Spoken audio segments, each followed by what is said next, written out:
The eviction notice arrived on Elena Vasquez's 33rd birthday. 72 hours to vacate. Final notice. No exceptions.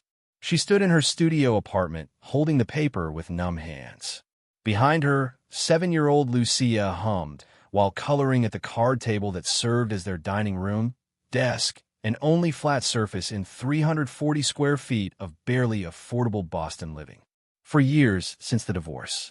3 years since Marcus disappeared to Florida. 2 years since she lost her accounting job. 6 months since her mother died. Now the water was rising, and she couldn't swim fast enough. "Mama, can we get pizza tonight?" Lucia's voice carried innocent hope. "Not tonight, baby. We're saving money." The lie tasted familiar. They'd been saving money for 18 months, choosing between electricity and groceries, rent and medical bills, dignity and survival. Elena's phone buzzed. Text from her sister Gabriella. "Family meeting tomorrow, 10 a.m., Mom's house. Important. Be there." The timing was suspicious. Their mother's estate had been in probate for 6 months. Gabriella only called meetings when she wanted something or had decisions already made. Elena looked at Lucia, bent over her coloring book. Her daughter deserved better than this. Deserved stability, security, a mother who could provide more than apologies and empty promises. That night, after Lucia fell asleep behind a curtain hung on a tension rod, Elena did math that never worked.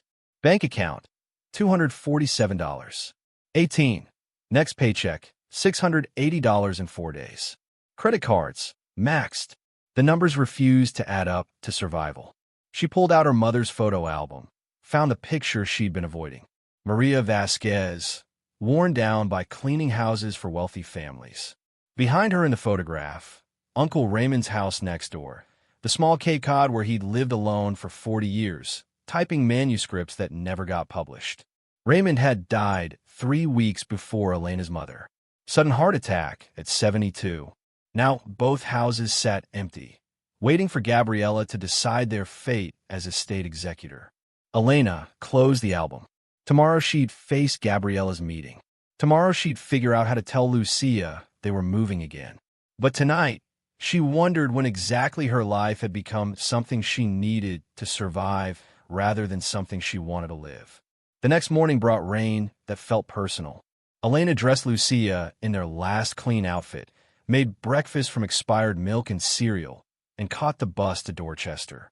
Gabriella's Lexus gleamed in the driveway, perfection rebuking Elena's 2006 Honda Civic that leaked oil.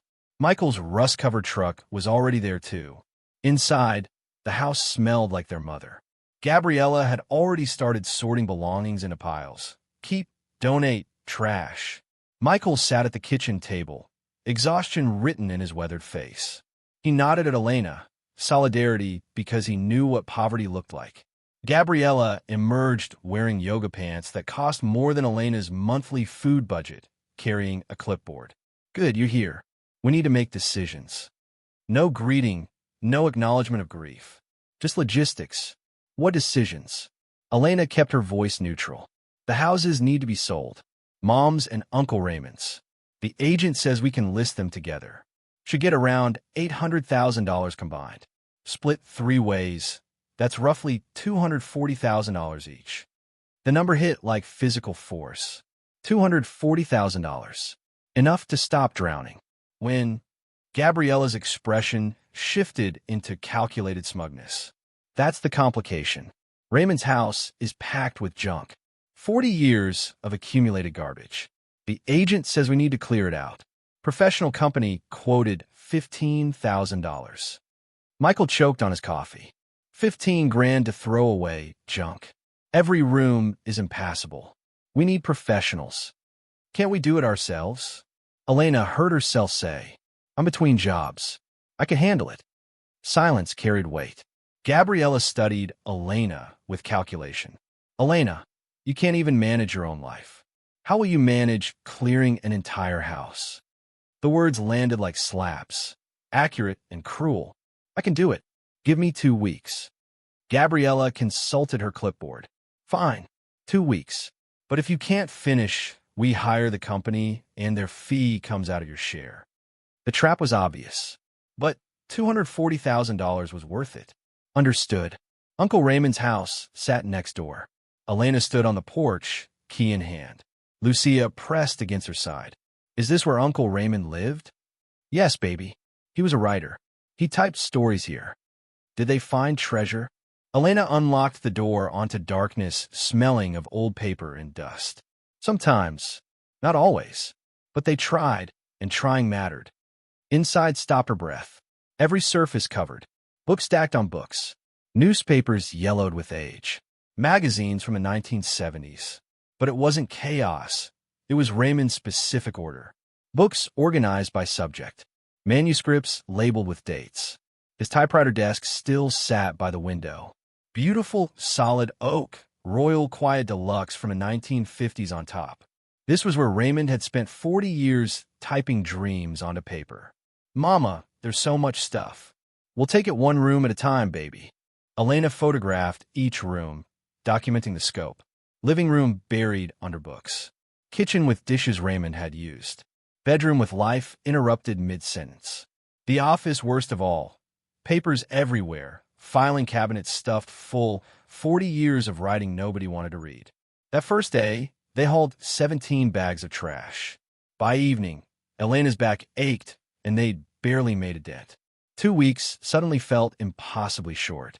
Day 3 brought Michael with supplies. Gabriella texted asking how it's going.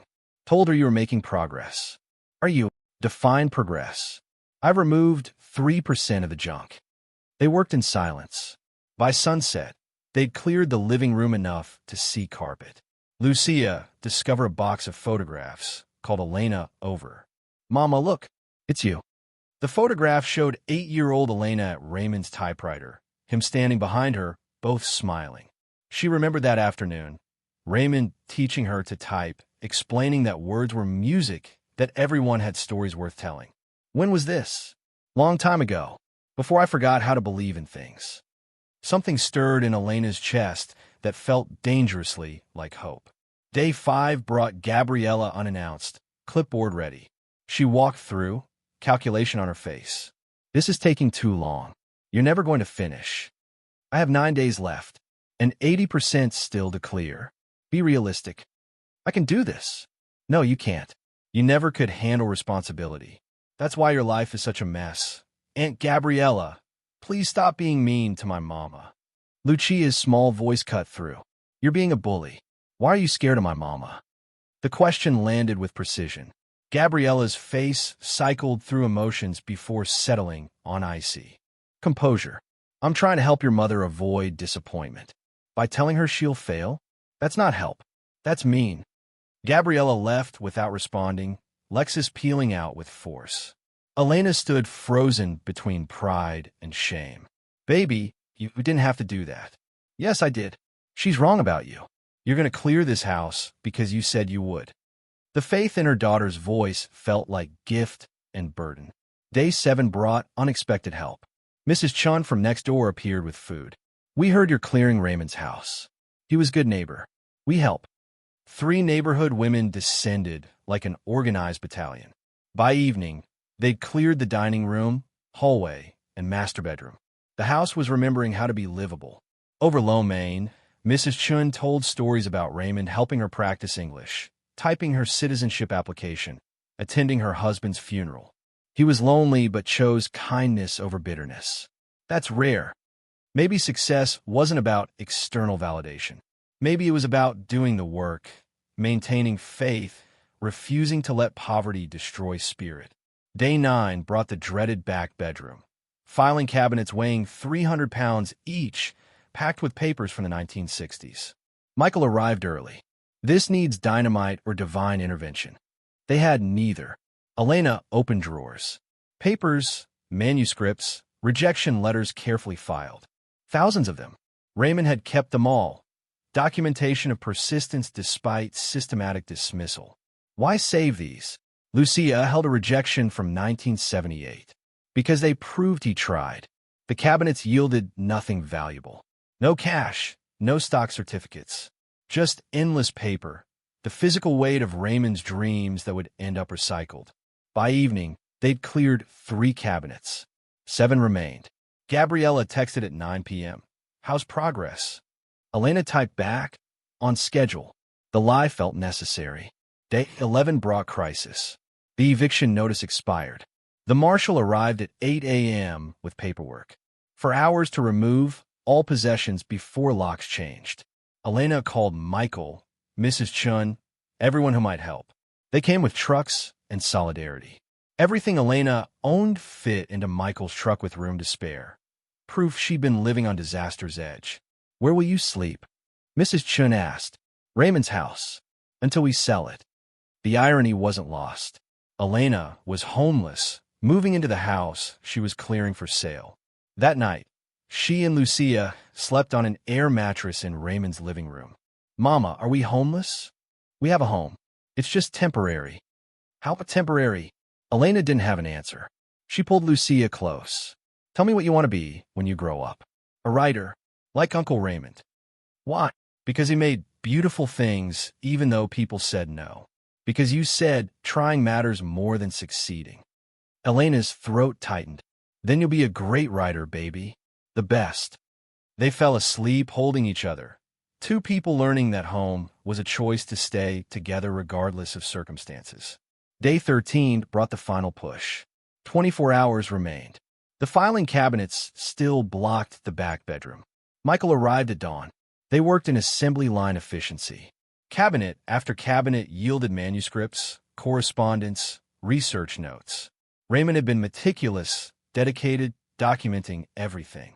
The second-to-last cabinet stuck. Michael examined it, discovered something blocking the mechanism. He pulled harder. The drawer jerked free 6 inches, revealing the blockage wasn't random. It was a mechanism, a false back. Elena, come look. She knelt beside him. Something blocked deliberately. Michael reached into the back, found a small brass button disguised as a nail head. He pressed it. Click. The back panel released, swinging inward to reveal a compartment lined with felt, containing a single yellowed envelope.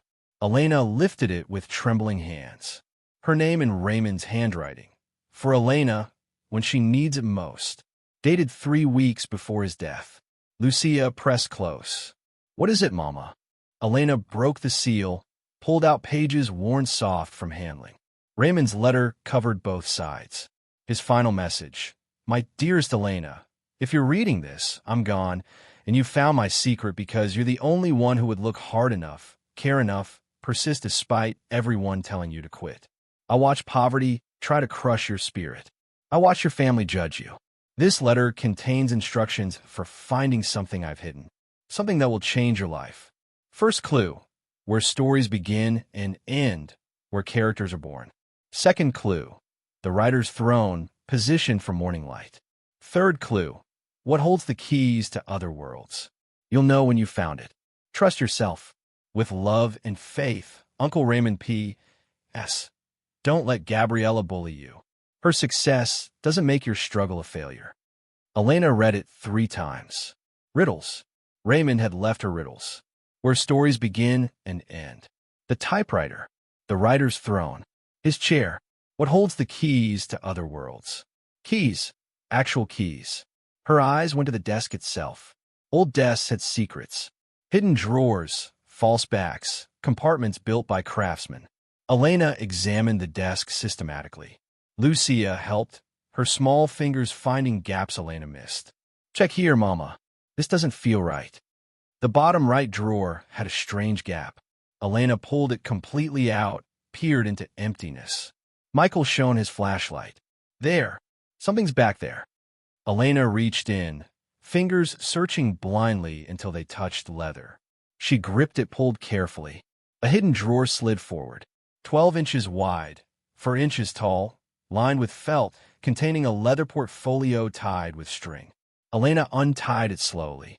Inside, documents, legal papers, stock certificates, bearer bonds, a ledger in Raymond's handwriting detailing 40 years of investments. A letter paper clipped to the front. Elena, I had success early. A screenplay sold to Hollywood in 1974 for $50,000.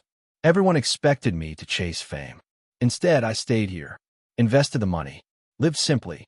Over 40 years, those investments grew. I lived on my teaching salary.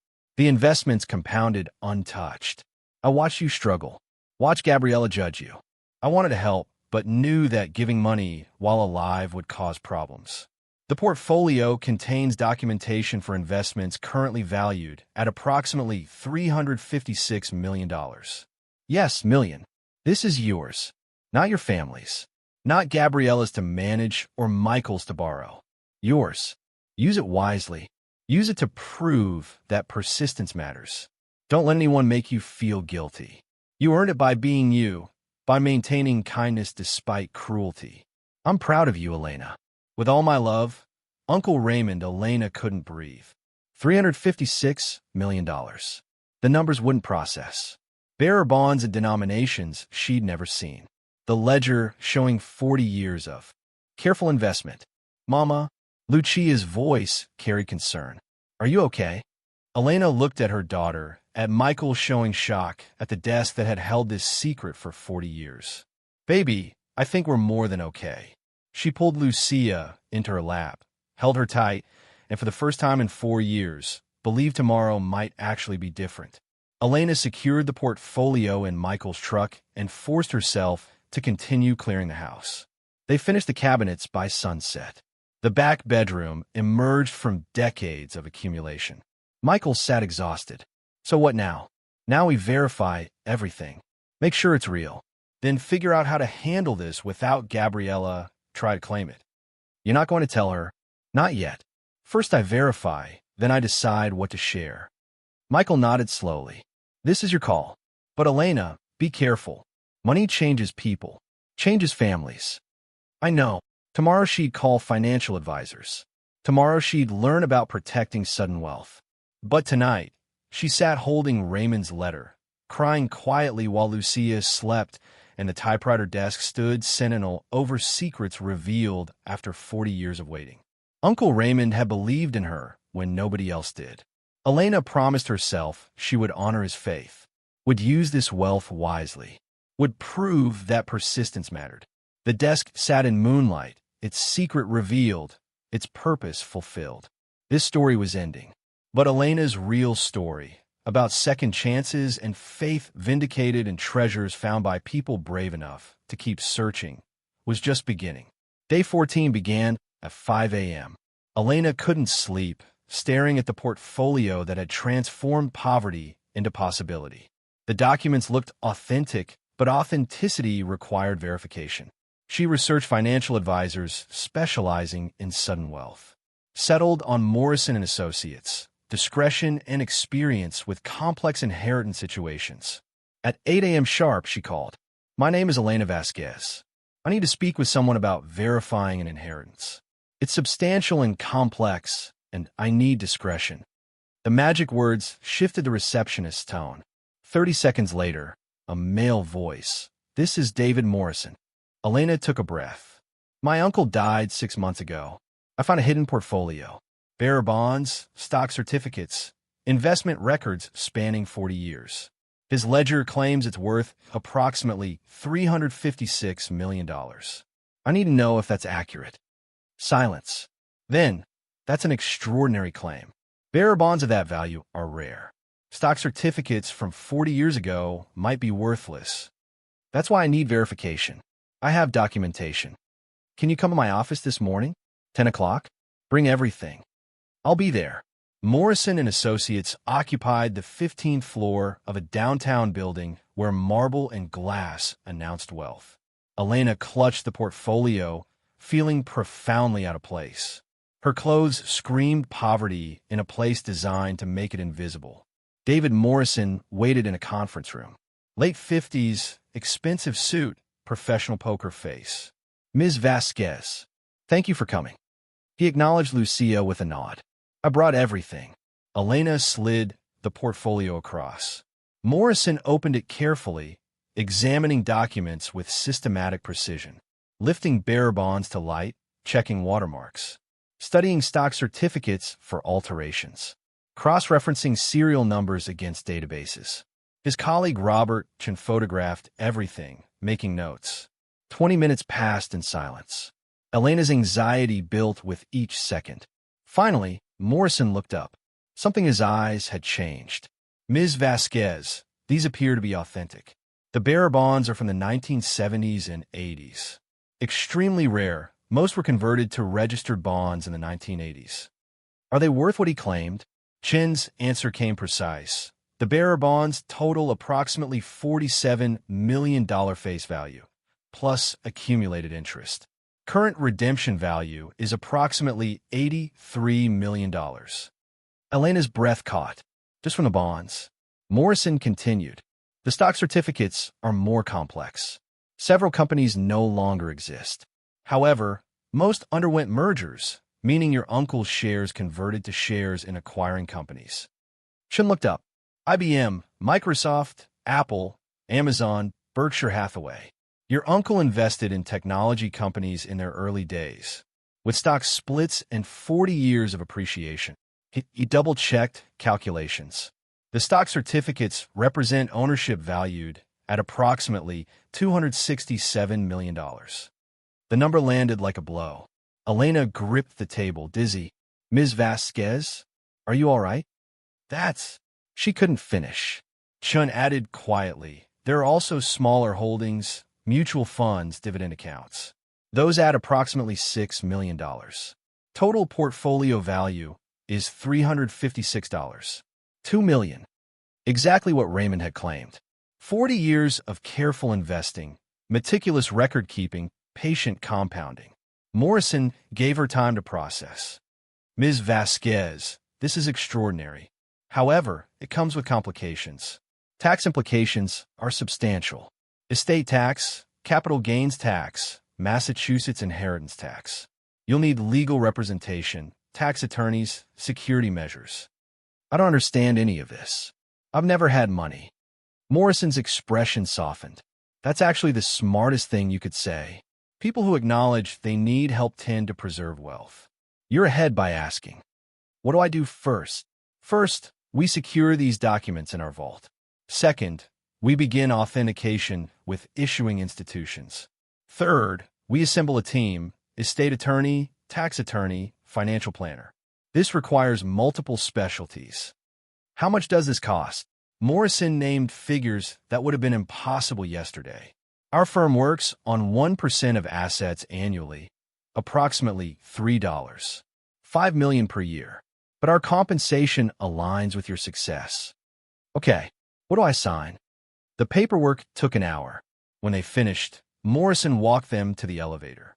Ms. Vasquez, one more thing. Don't tell anyone about this yet. Family especially. Money changes relationships. Protect yourself by maintaining discretion. My brother knows. That's understandable. But no one else.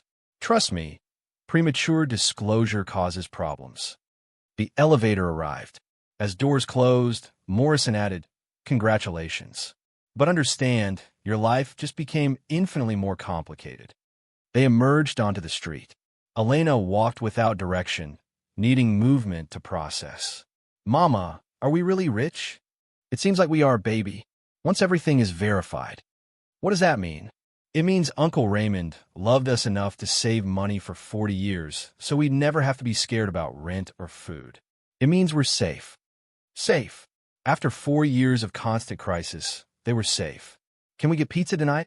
Elena laughed. Yes, baby. We can get anything you want. They found a pizza place. Lucia devoured slices while Elena's phone buzzed. Gabriella, did you finish clearing the house? Morrison had warned against telling family, but Gabriella would find out eventually. Elena typed, finished yesterday. House is clear. Response, good. I'll schedule the estate sale company for next week. Estate sale. They'd sell everything, including the typewriter desk. Elena couldn't let that happen. I want to keep the typewriter desk.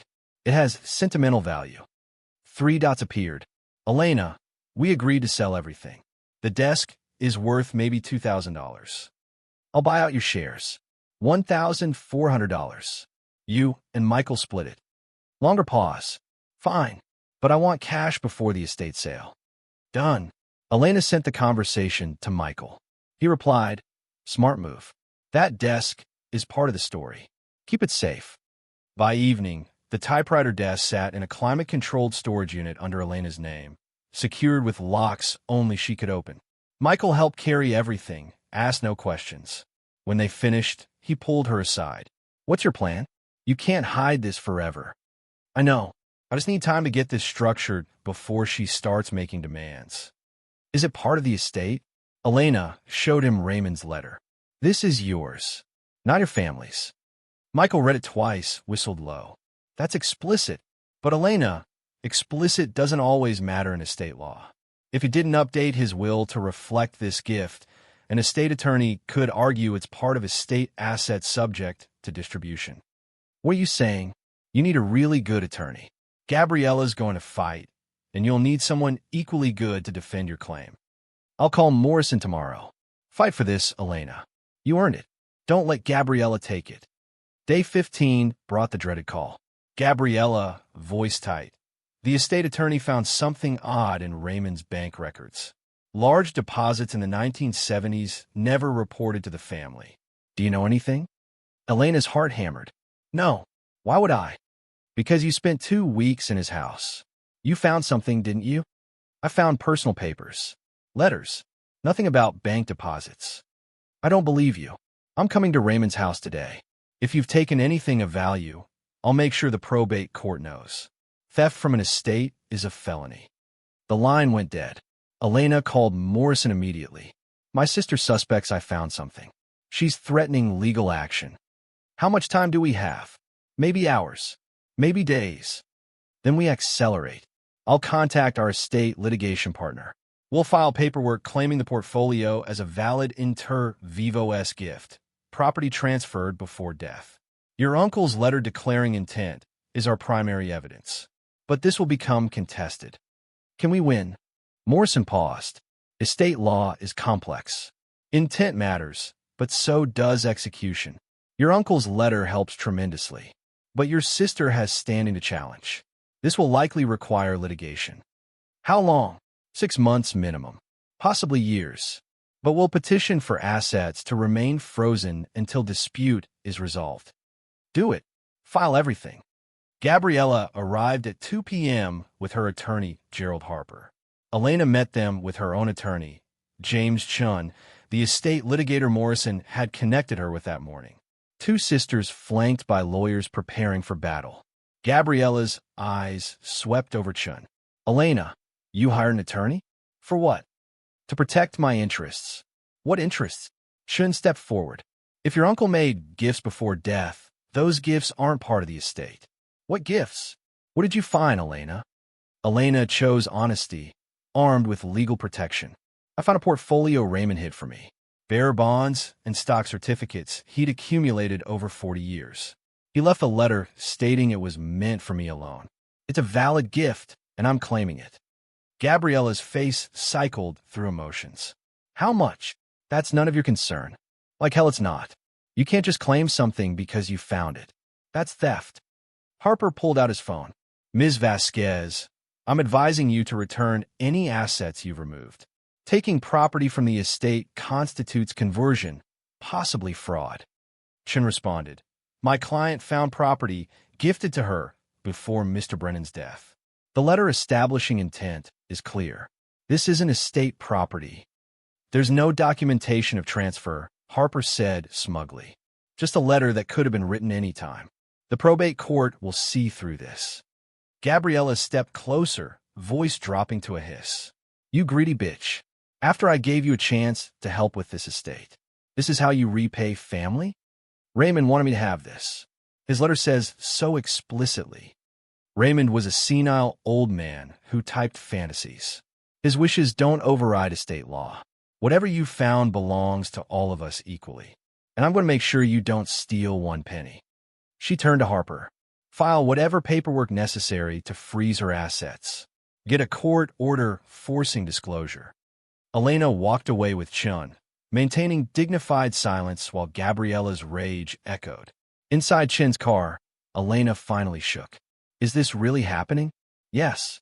She has legal standing to challenge. But Ms. Vasquez, you need to decide right now whether you're willing to lose your sister over this." She lost me years ago when she treated my poverty as personal failure. I'm not losing Raymond's gift. Good, because we're going to fight, and it's going to get worse. The emergency probate hearing happened 3 days later. Judge Patricia Morrison presided with efficient boredom. She'd seen hundreds of family disputes where money transformed love into litigation. Gabriella sat with Harper. Michael sat beside Elena and Chun. Harper presented first. Your Honor, this is straightforward conversion.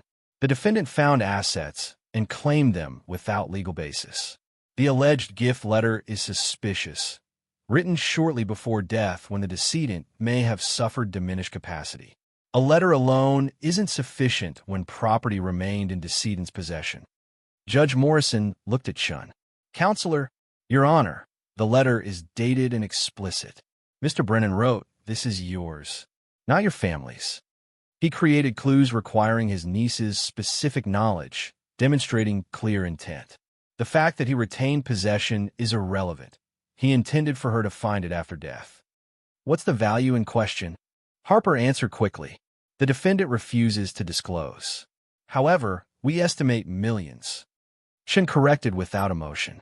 Based on authentication by Morrison and Associates, the portfolio's current value is approximately $356 million. The courtroom went silent. Even Judge Morrison's expression cracked. Gabriella gasped. Harper's jaw dropped. $356 million? Judge Morrison's voice carried recalculation. That changes the analysis considerably. Exactly, Your Honor, Harper recovered, which is why we need immediate intervention. The defendant is essentially stealing $200 million from her siblings. Chin responded with force. Theft requires taking property that belongs to someone else. This was gifted to my client before death. The letter establishes clear donative intent. Massachusetts recognizes testamentary substitutes. This qualifies. Judge Morrison studied both attorneys. Here's my ruling. Given the extraordinary value and legitimate questions, I'm ordering the assets frozen pending full evidentiary hearing. Neither party may access the portfolio until this court determines proper ownership. Full hearing scheduled for 6 weeks. Both sides will present evidence. Until then, status quo remains. The gavel fell. 6 weeks until the real battle. Outside, Gabriella cornered Elena. $356 million. You found that and weren't going to tell us? The kind of person Raymond trusted. This isn't over. I'm going to prove you manipulated a dying old man. Michael stepped between them. Gabriella, stop. You're making threats that could be used against you. Gabriella looked between her siblings united against her. You're choosing her over me? Michael's response came quiet but firm. I'm choosing the side of honoring Raymond's wishes. He left that money to Elena. Not to you. Not to me. To her. Gabriella left without responding. Shin put his hand on Elena's shoulder.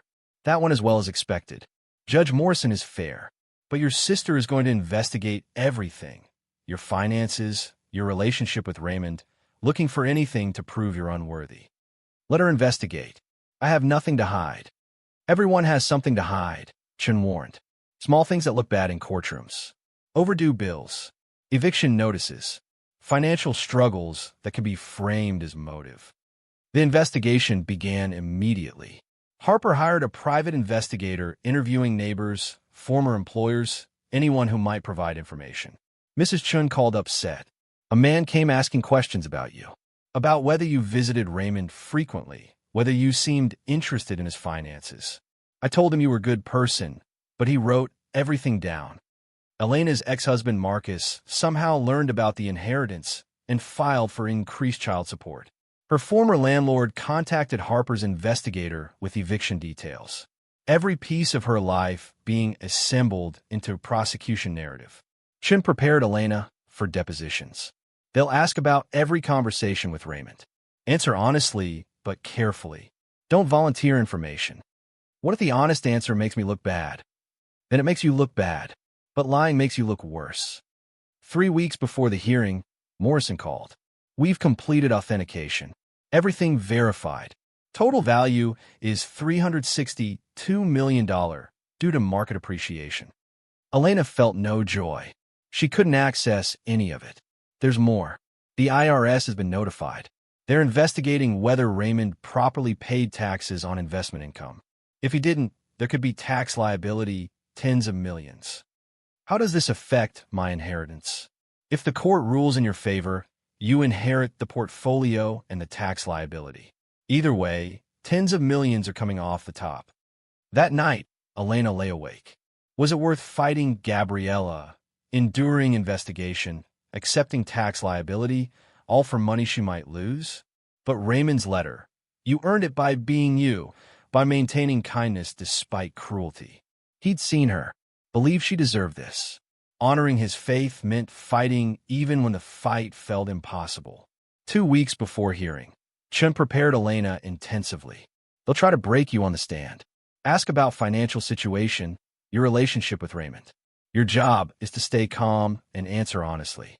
They practiced for hours. Chun playing Harper, attacking her credibility, pressing on financial desperation as motive.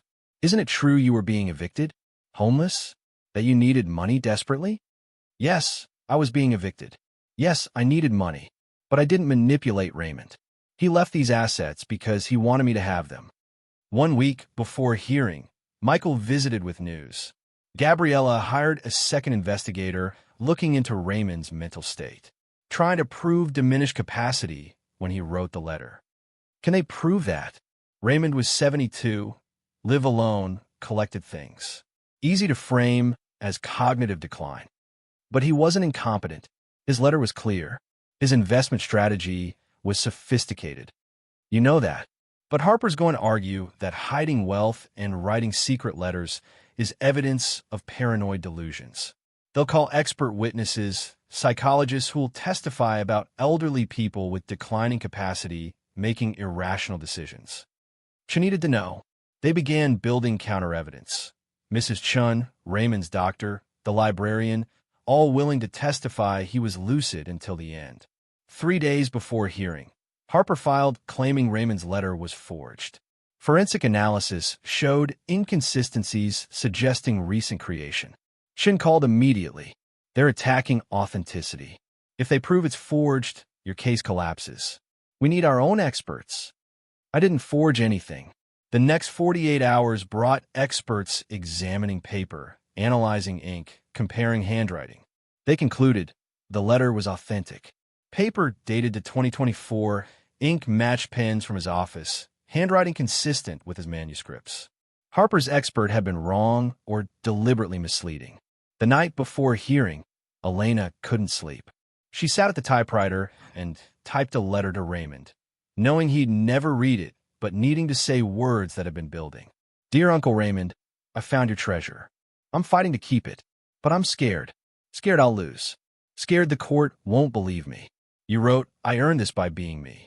But being me hasn't been winning. Why did you believe in me? If I lose, I want you to know I tried. I fought. I honored your faith by refusing to give up. Thank you for seeing me, for believing I was worth 40 years of patience. I won't let you down. With love, Elena. She folded it, placed it in her pocket. Tomorrow would determine whether Raymond's treasure became her inheritance or Gabriella's prize. Tomorrow would decide everything. The courtroom felt smaller on hearing day. Elena arrived at 8 a.m. Chun met her with his briefcase heavy with documents. Ready? Elena nodded. Michael arrived with Lucia. Elena knelt beside her daughter. Today is going to be hard. People will say things that aren't true. But we're together. That's what matters. Are they going to take Uncle Raymond's treasure? They're going to try, but we're going to fight. Gabriella arrived at 8:45 with Harper and his second attorney. They didn't make eye contact. That bridge had burned. At 9 a.m., Judge Morrison entered. Everyone stood. The war had officially begun. Harper's opening was polished. Your Honor, this case is about greed disguised as grief. The defendant was desperate, evicted, broke, raising a child alone.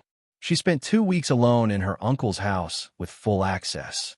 She discovered valuable assets and claimed them through a conveniently discovered letter that forensic analysis suggests may not be authentic. Chun rose. Objection. The forensic analysis was refuted by independent experts. I'll hear all evidence, Judge Morrison said. Continue. Harper gestured toward Elena. We don't dispute Ms. Vasquez loved her uncle. But love doesn't entitle someone to claim assets worth hundreds of millions. Estate law requires clear and convincing evidence of donative intent executed through proper transfer. A letter alone, written by an elderly man in isolation who may have suffered diminished capacity, doesn't meet that standard. Chen's opening came measured. Your Honor, this is simple. Raymond Brennan spent 40 years building wealth specifically for his niece. He hid it where only she could find it, with clues requiring her specific knowledge. He left a letter with explicit instructions. This was for Elena alone. His intent was clear. His execution was careful. Chun held up the letter. This isn't suspicious. It's loving. It demonstrates a man who knew exactly what he wanted. The fact that he retained possession until death is irrelevant. He intended for Elena to find it posthumously. Massachusetts law recognizes testamentary substitutes. This qualifies. Judge Morrison made notes. Call your first witness, Mr. Harper. Harper's first witness was Dr. Patricia Wallace, psychologist who'd never met Raymond but reviewed his medical records.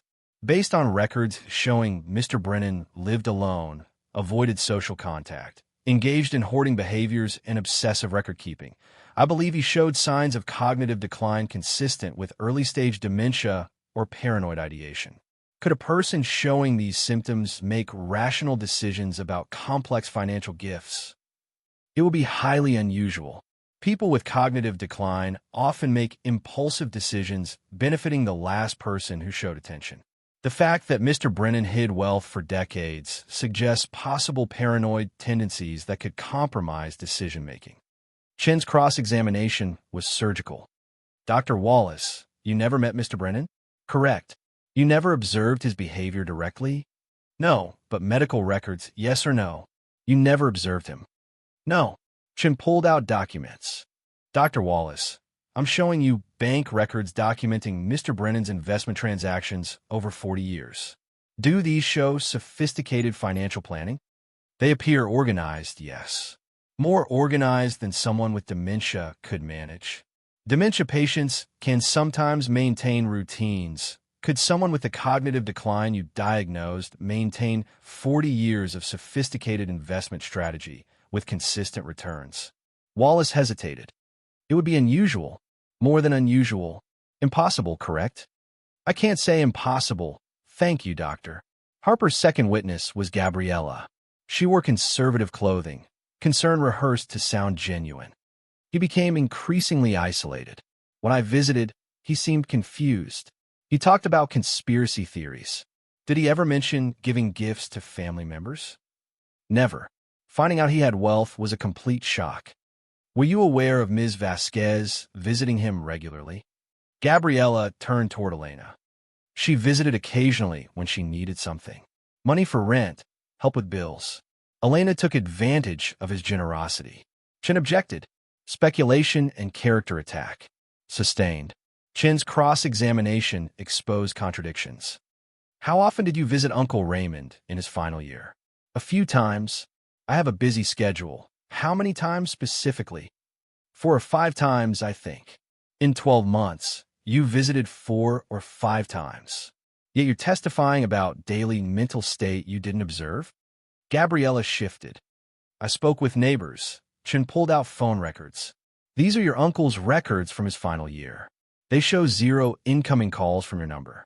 How did you call regularly when records show no calls? Gabriella flushed. I may have misremembered. Or you're testifying to facts supporting your financial interest rather than facts you observed. Objection. Sustained. Move on. Chen nodded. If this court rules the portfolio was a valid gift to Elena, you receive nothing, correct? Correct, but, and if it's estate property, you inherit approximately $120 million. That's proper distribution under estate law. So you have $120 million reasons to attack this gift's validity. I have moral and legal reasons. The money is secondary. Shouldn't let the lie hang. No further questions. The afternoon brought Chen's witnesses. Mrs. Chun testified Raymond was sharp until the end. We talked about current events, politics, books. He helped me with computer problems. His mind was very good. Harper tried, shaking her testimony, but failed. She had no financial stake. Raymond's doctor, Dr. Marcus Webb, testified next. Did Mr. Brennan show signs of dementia or cognitive impairment? None whatsoever. He was mentally acute, detail-oriented, fully capable. I noted in his chart his cognitive function was excellent for his age. Could he have planned and executed a complex financial gift? Absolutely. Raymond Brennan was one of the sharpest 72-year-olds I've treated. The testimony directly contradicted Dr. Wallace's speculation. Michael's testimony provided context. Uncle Raymond loved all of us, but he had special connection with Elena. She reminded him of himself, creative, determined, underestimated. He talked about wanting to help her, but knowing that giving money while alive would create family problems. Did he mention planning something for after death? He said once he made arrangements, that Elena would be taken care of. The document authentication consumed the next phase. Forensic experts from both sides presented analysis. Chen's expert dismantled Harper's conclusions point by point, demonstrating the letter was authentic, properly dated, consistent with Raymond's handwriting. If Harper could prove forgery, Elena's case collapsed. If Chen proved authenticity, the primary attack failed. Judge Morrison asked detailed questions, clearly taking this seriously. When both experts finished, the conclusions seemed clear. The letter was authentic. Day 2 brought closing arguments. Harper went first. Your Honor, the law is clear. For an inter vivos gift to be valid, the donor must intend to make a gift, must deliver the property to the donee, and the donee must accept. Here, Mr. Brennan never delivered anything. The property remained in his possession until death. A letter expressing intent isn't delivery. He paced. Consider the practical implications if this court rules for defendant. Any heir could claim a decedent intended them to find hidden property. That's not how estate law works. That's chaos. Harper pointed toward Elena. Ms. Vasquez's struggles are sympathetic, but sympathy doesn't override law. The portfolio was Raymond Brennan's property when he died. It should be distributed according to intestate succession statutes, equally among heirs. Chen's closing came quieter but powerful. Your Honor, Mr. Harper is technically correct that traditional gifts require delivery. But Massachusetts law recognizes exceptions for testamentary substitutes, property passing outside probate but with clear donative intent. Life insurance beneficiaries, payable on death accounts, all bypass traditional delivery because donor's intent is clear. He held up the letter. This is unambiguous. This is yours, not your family's. Raymond created an elaborate system to ensure Elena, and only Elena, would find this. He could have told his family. He chose not to because he knew Gabriella would try to control it. Chen's voice strengthened. Raymond Brennan exercised his right to dispose of property as he saw fit. He chose to gift it to one specific heir because he believed she deserved it. The delivery requirement is satisfied by his clear intent she take possession after death. The hiding place was the delivery mechanism, unconventional but effective. He turned toward Judge Morrison.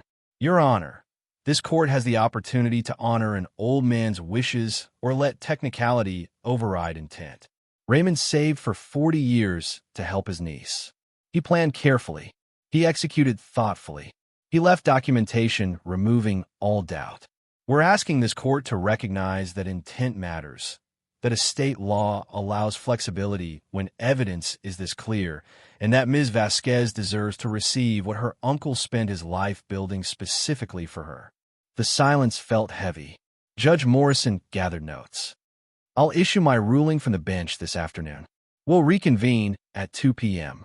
3 hours to wait while her entire future hung in balance. The lunch break felt interminable. Elena couldn't eat. Chun reviewed arguments, ultimately admitted Judge Morrison was difficult to read and the decision could go either way. What happens if we lose? If we lose, the portfolio becomes estate property divided equally. You'd receive approximately $100 million. Still life-changing, but not what Raymond intended. And Gabriella wins. If we win, you receive the full portfolio, minus taxes.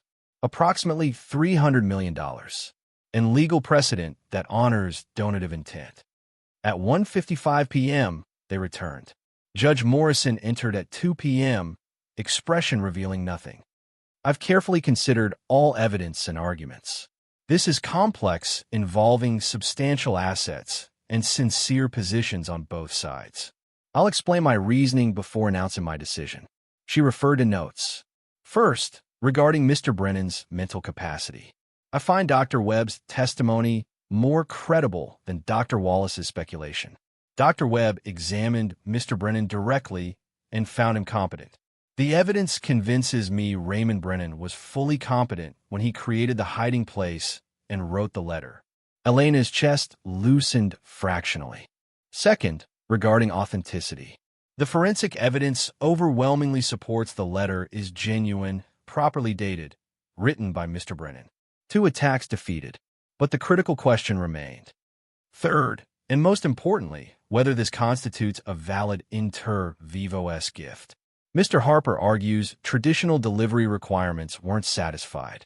Mr. Chin argues donative intent is sufficiently clear to overcome technical deficiencies. The silence was absolute.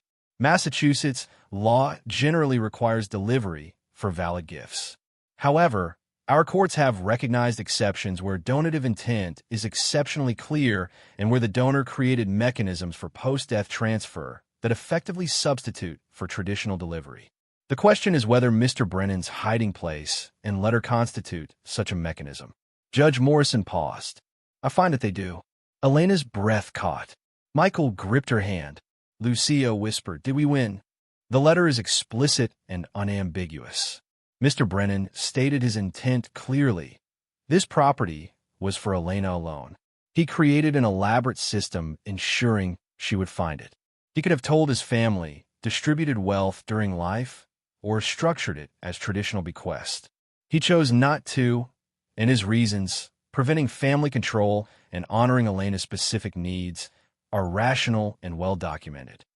Judge Morrison's voice strengthened. The hiding place itself constitutes delivery. Mr. Brennan didn't retain the property for his own use. He sequestered it specifically for post-death transfer to Elena, with clues requiring her knowledge to access. This satisfies the delivery requirement's underlying purpose, demonstrating clear intent to relinquish ownership and transfer property to a specific recipient. She looked at Gabriella. "Ms. Hartley, I understand your position. But your uncle had the right to dispose of property as he chose. He chose to gift it to Elena. That choice was his to make. The law protects property owners' rights to dispose of assets according to wishes, even when those wishes exclude family members who might feel entitled." Finally, Judge Morrison turned to Elena. "Ms. Vasquez, the court finds the portfolio constitutes a valid inter vivos gift. The property is yours. The estate has no claim. You're responsible for all tax obligations, but the inheritance is legally yours to keep." The gavel fell. The ruling was final. Elena couldn't process. The words wouldn't cohere. "We won." She turned to Chun. "You won.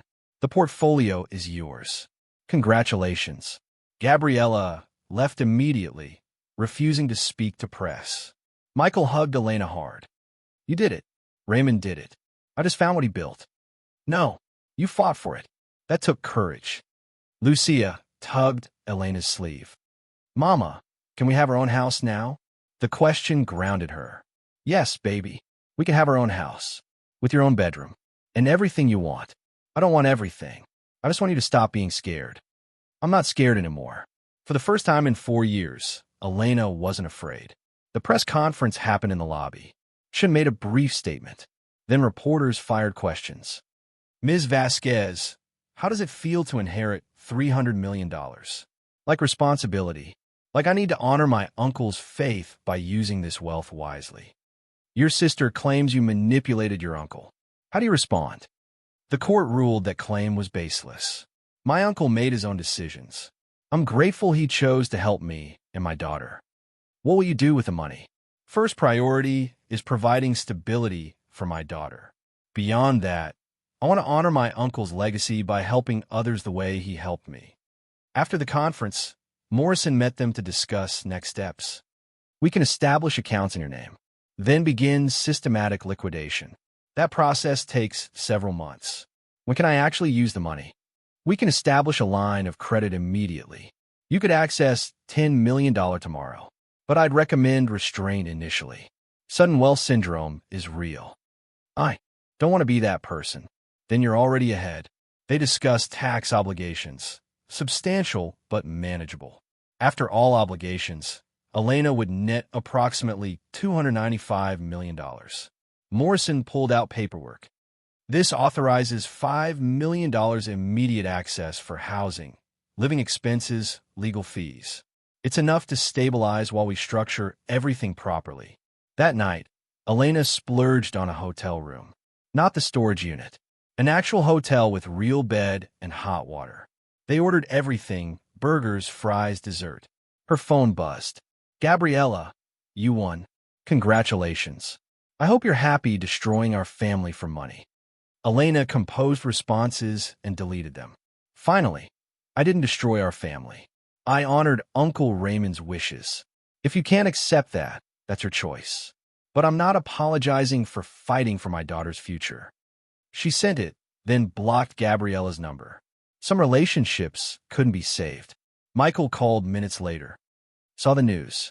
You're famous. How does it feel? Weird. Surreal. What are you going to do first? Find a house. Something with a yard. Can I give you advice? Always. Don't forget what it was like before. Don't lose the person you were when you had nothing. That person is worth more than $300 million. I won't. I promise. Elena looked at Lucia, sleeping peacefully. Her daughter deserved this peace, and Elena deserved to provide it without apologizing. Raymond had seen her worth when nobody else did. That faith had changed everything. Outside the window, Boston glittered with lights. Somewhere out there, other single mothers were struggling. Elena couldn't save everyone, but maybe she could save some. House hunting took 3 weeks. Elena settled on a Victorian in Brookline.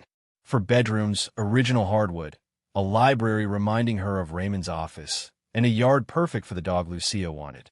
The house cost $2. $3 million, impossible months ago, but manageable now. The closing happened on a Tuesday. Elena signed paperwork, received keys. The deed had her name, Elena Marie Vasquez. Owner, not renter. Owner of property nobody could take away. This is ours. Really ours? Lucia ran through empty rooms. Really ours, baby. Forever. They furnished slowly. Elena hired a designer who understood this house needed to feel like home rather than showpiece. The library became Elena's favorite space. She installed Raymond's typewriter desk, positioned by the window exactly as he'd had it. His manuscripts went on shelves. She framed his letter, hung it where she'd see it daily. Reminder of why she had this wealth, whose faith made it possible. What responsibility came with inheritance beyond money?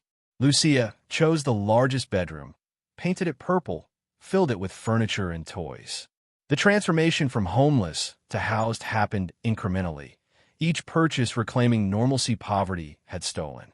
6 months after the ruling, Elena established the Raymond Brennan Foundation with initial endowment of $50 million. Morrison suggested it as tax-efficient way to honor Raymond while helping others. Elena immediately knew the focus, supporting single parents struggling with poverty, providing emergency housing assistance, preventing evictions. The foundation's first project purchased a small apartment building in Dorchester, renovated it, offered subsidized housing to families on homelessness's edge. Elena hired staff who'd experienced poverty, who understood stability mattered more than pity. She visited often, met families moving in, saw herself in their faces. She didn't tell them she'd been evicted 6 months ago. They recognized kinship without explanation. Mrs. Chun became the foundation's first board member. Michael joined as construction manager. The work felt purposeful in ways Elena's previous jobs never had. She was helping people who needed exactly what she'd needed. Raymond would have approved. His letter had said, maybe help others fix theirs after fixing her life. She was honoring that suggestion with resources his patients created. 1 year after the ruling, Elena stood at Raymond's grave on the anniversary of his death. She'd replaced the headstone, Raymond Joseph Brennan, writer, teacher, builder of dreams, beloved uncle. She placed sunflowers and stood processing how much had changed. I did it, she said quietly. Found your treasure. Fought to keep it. I'm trying to use it the way you want it. She pulled out papers. The Foundation's first annual report. 23 families housed. 14 single parents stabilized. 6 evictions prevented. Numbers representing lives changed. 23 families. 1 for each 40 years he'd saved. I wish you could see Lucia now. She's thriving. She wants to be a writer like you. The wind rustled through trees. Thank you for seeing me, for believing in me, for saving us. A thought occurred. She called Morrison. David, what was Raymond's original investment? The screenplay sale was $50,000 in 1974, roughly $300,000 in today's dollars. He turned that into $356 million through 40 years of patient investing. Over 1,000x return, not through luck, through discipline, strategy, and faith that small amounts compound given enough time. That's the real treasure, Elena realized. Not the money itself, but the lesson. Persistence matters. Patience pays off. Small steps accumulate into extraordinary destinations if you don't quit. Raymond had lived that lesson through writing manuscripts nobody wanted, through investing money he didn't need to spend, through believing his efforts would matter to someone. Elena was that someone, and now she was passing that lesson forward. 2 years after the inheritance, Elena returned to the storage unit. The typewriter desk was exactly where she'd left it. She'd brought professional movers. Not back to her house. This desk had different destination. The Raymond Brennan Writing Center opened in Roxbury, offering free writing workshops. The center featured computers, writing materials, quiet spaces, and at its heart, Raymond's original typewriter desk by a window. A plaque beside it read, Raymond Brennan spent 40 years typing stories at this desk. He believed everyone had stories worth telling, that persistence mattered more than publication, that trying was its own reward. This desk is for anyone who needs a place to write their dreams into existence. The center served 50 people its first month.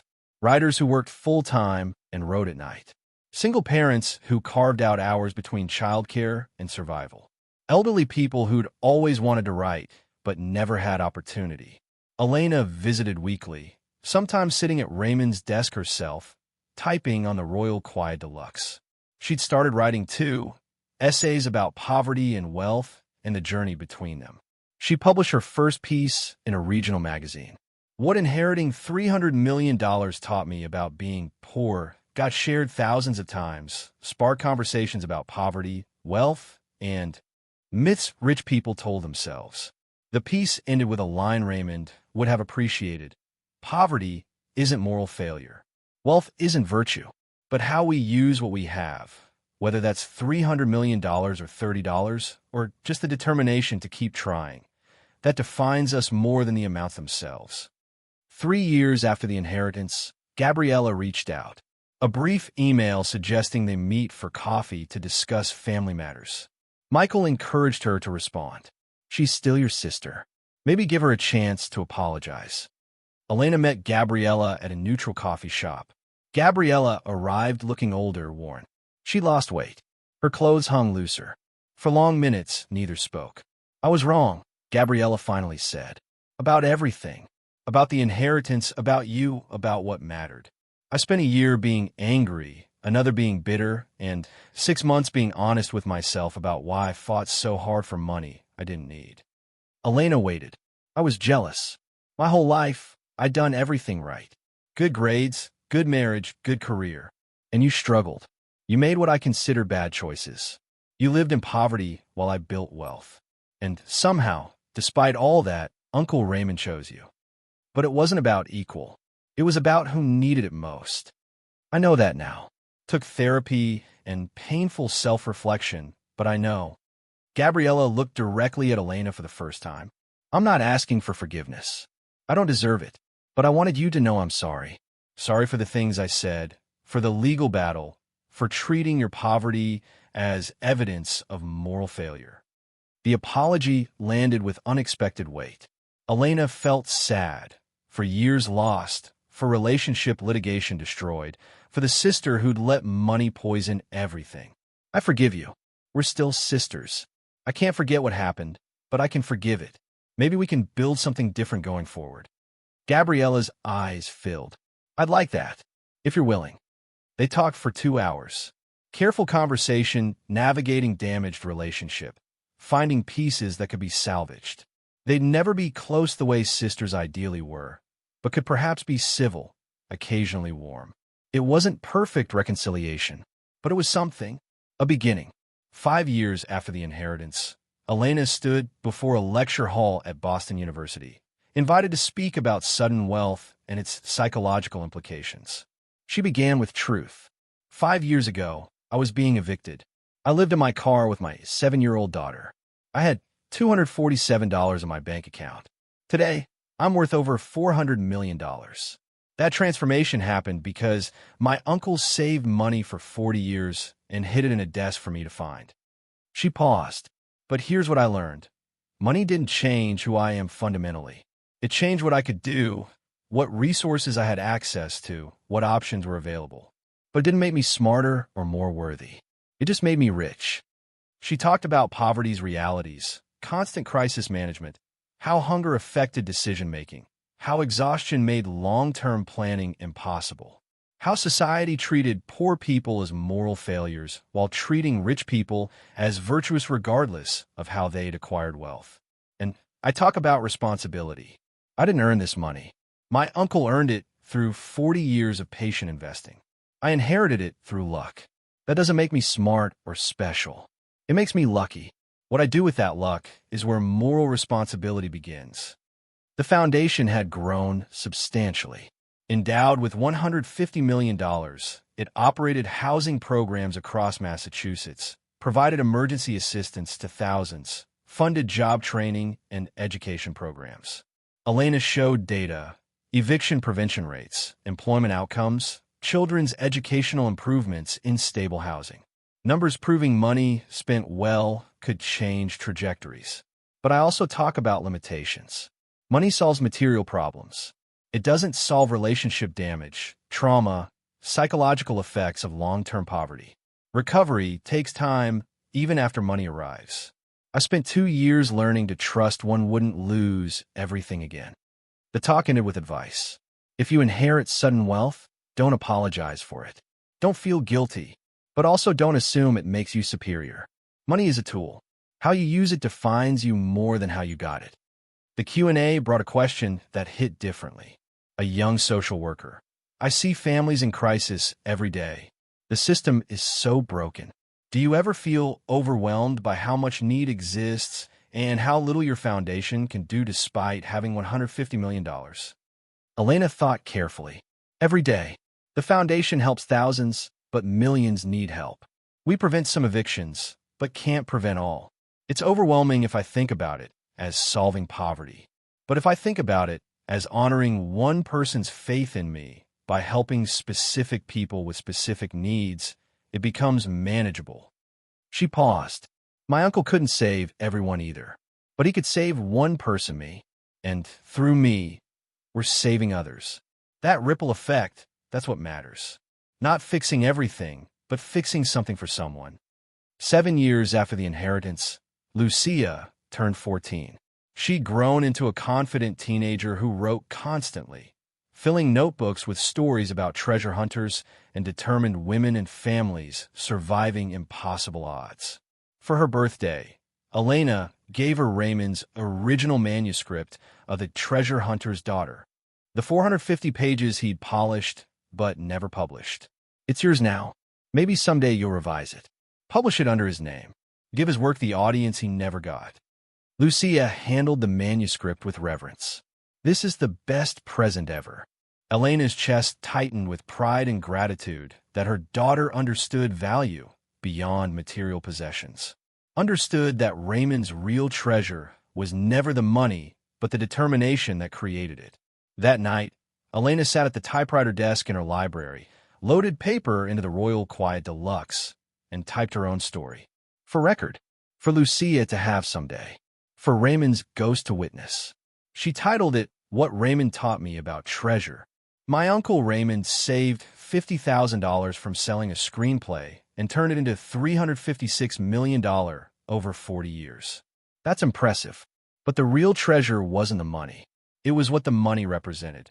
Faith that small efforts compound into extraordinary results, that persistence matters more than talent, that trying is its own reward even when the world says you're failing. She typed for hours. The eviction, the desperate clearing, finding the clues, fighting Gabriella, building the foundation, learning that wealth was responsibility as much as relief. The final paragraph. Raymond could have spent his money during life, could have enjoyed luxury and comfort. He chose not to, chose to live simply, save patiently, believe that someday his niece would need exactly what he was building. That choice, to think beyond himself, to build for someone else's future, to trust that love expressed through careful planning mattered more than love expressed through words. That's the treasure. The money was just the tool. The love was the gift. Outside her window, Brookline settled into evening. Elena was building too, building on foundation Raymond had laid, building futures for families who needed help, building relationship with Lucia that transcended material provision, building a life that honored the treasure she'd inherited by sharing it forward, by proving wealth could be blessing rather than corruption, by refusing to let money erase the person she'd been when she had nothing. 10 years after the inheritance, the foundation celebrated its anniversary with a gala downtown. 400 attendees, donors, staff, families served, community leaders. Elena wore a dress that cost more than her first year's rent, felt comfortable in wealth now in ways she hadn't initially. But she'd never forgotten what poverty felt like. The foundation's conference room featured photographs of her living in the car, sleeping in the storage unit, visual reminder of where they'd started and why this work mattered.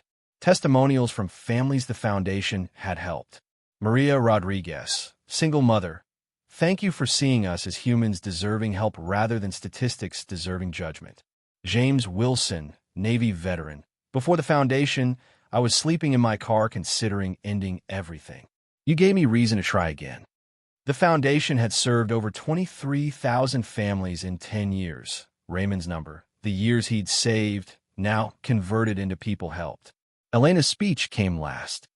10 years ago, I was homeless, desperate, convinced poverty was permanent. My uncle saved me by giving me resources to build different future. Tonight, we're celebrating 10 years of paying that gift forward. She held up Raymond's photograph. This man saved for 40 years to help one person. Through that one person, we've helped 23,000 families. That ripple effect, that's the real treasure. Not the money itself, but what it enables when directed by love rather than greed. Near midnight, Michael found her on the terrace. You did it, little sister. Build something Raymond would be proud of. We did it. You helped every step. Michael smiled despite visible exhaustion for his own struggles. How's Gabriella? Struggling. Her marriage is falling apart. Business partner embezzled funds. She's not broke, but not comfortable. Want to reach out? Might help. You've proven wealth doesn't have to destroy family. I'll call her tomorrow. See if she wants dinner. No agenda beyond connection. Michael squeezed her shoulder. That's what family should be. Not about money. About showing up. 15 years after the inheritance, Elena published her memoir. The Typewriter's Treasure, Inheritance, Poverty, and the Money That Changes Everything. The book traced her journey from eviction to wealth, explored psychological complexity of sudden inheritance, challenged assumptions about poverty and deservingness. Critics called it unflinchingly honest and essential reading. It became a bestseller, not because of scandal, but because Elena's story resonated with millions who'd experienced poverty and believed escape was impossible. She donated all proceeds to the foundation, approximately $8 million the first year, expanding programming to include financial literacy education. The book tour took her across the country. At every stop, people shared their own stories. Single mothers in cars, veterans struggling, elderly people choosing between medication and food, students drowning in debt. Elena listened to each story with attention born from having lived similar struggles. She couldn't help everyone, but she could witness, validate, provide resources where possible, and connection when resources weren't available. Sometimes connection mattered more than money. Knowing someone else had survived, had fought through desperation, and emerged intact, provided hope that statistics couldn't match. 20 years after the inheritance, Elena returned to Raymond's grave. Lucia, now 27 and recently published herself, came with her. They stood together, two generations connected through one old man's faith. "He'd be proud of you," Elena told her daughter. Published author at 27, following his path but doing it better. "I had advantages he didn't. Stability, education, belief my writing mattered. Those came from you, from fighting to keep what he left." They've been over this history countless times. Lucia understood at deep level how inheritance had shaped her trajectory. She'd never been homeless, never gone hungry, never doubted college was possible. Those securities had freed her to take creative risks Raymond couldn't afford. The foundation was running itself now, professional staff managing operations while Elena remained on the board. She'd step back to focus on writing, speaking, working directly with families. The portfolio, carefully managed over 2 decades, had grown to $650 million despite substantial charitable giving. The foundation's endowment was $400 million. Elena had used approximately $100 million for personal needs. The remaining $150 million sat in trust for Lucia and future generations, structured to provide without corrupting. 20 years. Raymond had saved for 40 years to create this wealth. Elena had spent 20 years proving his faith justified by using it to help others. The symmetry felt meaningful. I wish I could tell him it worked, that the treasure found right person. He knew, Lucia said with certainty. He knew when he hit it, knew you'd fight for it, knew you'd honor his intentions. That's why he chose you. They stood in comfortable silence. 3 people connected through typewriter desk and bearer bonds and 40 years of patience. "Thank you," Elena whispered to Raymond. "For everything. For seeing me. For saving me. For believing trying mattered, even when success seemed impossible. I've tried to honor that belief. Tried to pass it forward. Tried to prove your treasure was about more than money. It was about faith that compound interest of kindness accumulates into extraordinary results over time." They left flowers and walked back to the car. Nice but not ostentatious. The balance Elena had learned between enjoying wealth and not letting it define her. 25 years later, Elena stood at Lucia's wedding. Her daughter marrying a good person who loved her, who supported her writing, who understood wealth was responsibility rather than status. The ceremony happened at the house in Brookline, library converted to wedding venue, Raymond's typewriter desk visible through the doorway, silent witness to family gathered in celebration rather than litigation. Gabriella attended, relationship healed enough through decades of effort. That family occasions felt natural rather than forced. Michael walked Lucia down the aisle. During her toast, Elena talked about Raymond and treasure. "My uncle saved $50,000 and turned it into opportunity for thousands. But the real treasure was never the money. It was the faith that we matter, that our struggles are valid, our efforts meaningful, our determination worth respecting." She looked at Lucia, radiant in her dress. "My daughter has never been homeless, has never gone hungry, has never doubted she deserved comfort and security. That's what Raymond's treasure bought, generational change. Breaking cycles and building futures poverty makes impossible, but also taught us responsibility. Wealth is stewardship. We don't own it. We manage it temporarily for benefit of others who need help. That lesson, more than the dollar amount, is Raymond's lasting gift." Later, during dancing, Elena found herself alone on the terrace. Michael joined her, both watching celebration through windows. We made it, despite everything. Raymond made it. We just honored his gift. No. Michael's voice carried conviction. He gave you tools. You did the building. There's a difference. Don't diminish what you accomplished by attributing it entirely to inheritance. The words settled warmly. Elena had spent 25 years believing Raymond deserved all credit, that her role was merely accepting. But Michael was right.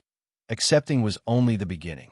Protecting it through litigation, managing it wisely, using it to help others, raising Lucia to understand wealth as responsibility. Those choices were Elena's. The inheritance had been treasure, but what she'd built from it was her own creation, her own legacy extending beyond what Raymond could have imagined. 30 years after the inheritance, Elena sat at Raymond's typewriter desk in the writing center. She was 63. Lucia was 37 with 2 children. The foundation had served over 400,000 families. The cycle continued. She'd been invited to write for The Atlantic about long-term effects of sudden wealth. The typewriter keys felt familiar under her fingers. She typed slowly, deliberately. 30 years ago, I was homeless. Today, I'm wealthy. The transition happened because my uncle saved money for 40 years and hid it in a typewriter desk for me to find. The story sounds like fairy tale. Poor woman discovers treasure, lives happily ever after. But reality is more complex. Wealth solved my material problems immediately. I bought a house, provided security, never again worried about rent or food. That relief was extraordinary, life-changing, the difference between survival and living. But wealth didn't solve everything. It didn't erase trauma from years of poverty. It didn't repair family relationships damaged by litigation. It didn't make decision-making easier. In some ways, having options is harder than having none. It didn't make me smarter or more worthy or better than I was when I was poor. What it did was provide space. Space to breathe. Space to think beyond immediate crisis. Space to build futures rather than merely survive presents. That space is what poverty denies. Not just material resources, but the psychological and temporal space necessary for long-term planning. The foundation I built from my uncle's inheritance has served 400,000 families over 30 years. That's extraordinary impact. But it's also a drop in the ocean of American poverty. Millions still struggle with housing insecurity, medical debt, food instability, grinding stress of circumstances beyond control. I can't solve systemic poverty. No individual can. But I can honor my uncle's faith by helping specific people with specific needs. By treating poverty as circumstance rather than moral failure. By providing resources with dignity rather than judgment. 30 years later, I've learned that treasure isn't about dollar amounts. It's about what those dollars enable: safety, security, opportunity, and perhaps most importantly, the ability to help others find their own versions of treasure in a world that too often tells them they don't deserve it. She pulled pages from the typewriter, satisfied with the summary. Outside, Boston prepared for evening. Writers gathered for workshops, using the space Raymond's treasure had created. Some would publish. Most wouldn't, but all were trying. That belief, that trying was its own reward, was Raymond's ultimate treasure. Not the money he'd saved, but the faith he'd maintained through 40 years of manuscript rejections and unpublished novels. Elena had inherited his faith along with his fortune. And through the foundation, through the writing center, through her own writing, she was passing that faith forward to anyone willing to believe that persistence mattered more than circumstances. The chain continues. Raymond's treasure saved Elena. Elena's work saved thousands. Each generation building on what came before while creating what comes next. That's the real inheritance. Not the money. The belief that trying mattered, that persistence paid off, that small efforts accumulated into extraordinary destinations if you were patient enough to let them grow. 50 years after the inheritance, 75 years after the screenplay sale, Raymond Brennan's treasure continues changing lives. The typewriter desk sits in the foundation headquarters, protected behind glass, holding stories it would never tell directly, but had made possible through simply existing, simply waiting, simply believing that someday someone would look hard enough to find what protected. And Elena Vasquez, who'd been homeless at 33 and wealthy at 34 and generous until she died, had proven that looking hard enough, fighting hard enough, believing hard enough, made treasures reveal themselves to people brave enough to search for them. The end. And the beginning. Because some stories never truly end. They just compound forward into futures their authors never imagined, but somehow made possible through faith that trying mattered, even when success seemed impossible. 35 years after the inheritance, Elena's health began failing. The diagnosis came swift and brutal. Pancreatic cancer, stage 4, months not years. She was 68, had lived fully, watched Lucia publish 7 novels, seen her grandchildren, Maya and Thomas, grow into remarkable humans who understood that privilege meant obligation. Dr. Richardson was clinical but kind. We can manage pain, maximize quality of life. But Elena, you need to prepare. She nodded, absorbing information with the same calm she'd brought to every crisis since Raymond's treasure transformed her world. Death had always been inevitable. She'd simply been given advance notice. Gathering her family felt both necessary and surreal. Lucia arrived first, face composed, but eyes showing the grief daughters feel when roles reverse and parents become fragile. Michael came next, aged now himself, 73 with silver hair, and the weathered dignity of men who'd worked hard and loved harder. Even Gabriella came. Their relationship healed enough over decades that Elena's impending death felt like genuine loss rather than obligatory attendance.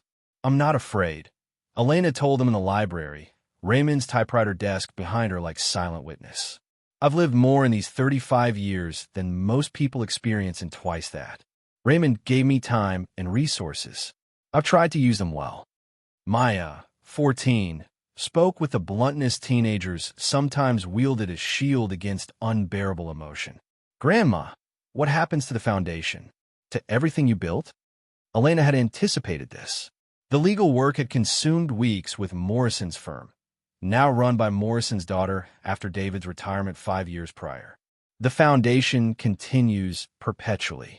The endowment is structured to operate indefinitely. Your mother takes over as board chair. Uncle Michael remains as advisor. And you and Thomas, when you're ready, will have seats waiting. She looked at each face, memorizing features, storing memories for whatever came after.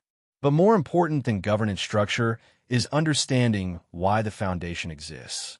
It's not charity. It's paying forward what Raymond gave me. Belief that everyone deserves chance to build futures, that poverty is circumstance, not character, that small acts of faith compound into extraordinary results. Lucia gripped her hand. Mom, you don't need to explain. We understand. Do you? Elena's voice strengthened with urgency that came from limited time. Because I've watched wealthy families destroy legacies within one generation. I've seen foundations become tax shelters, children who inherit without understanding earn.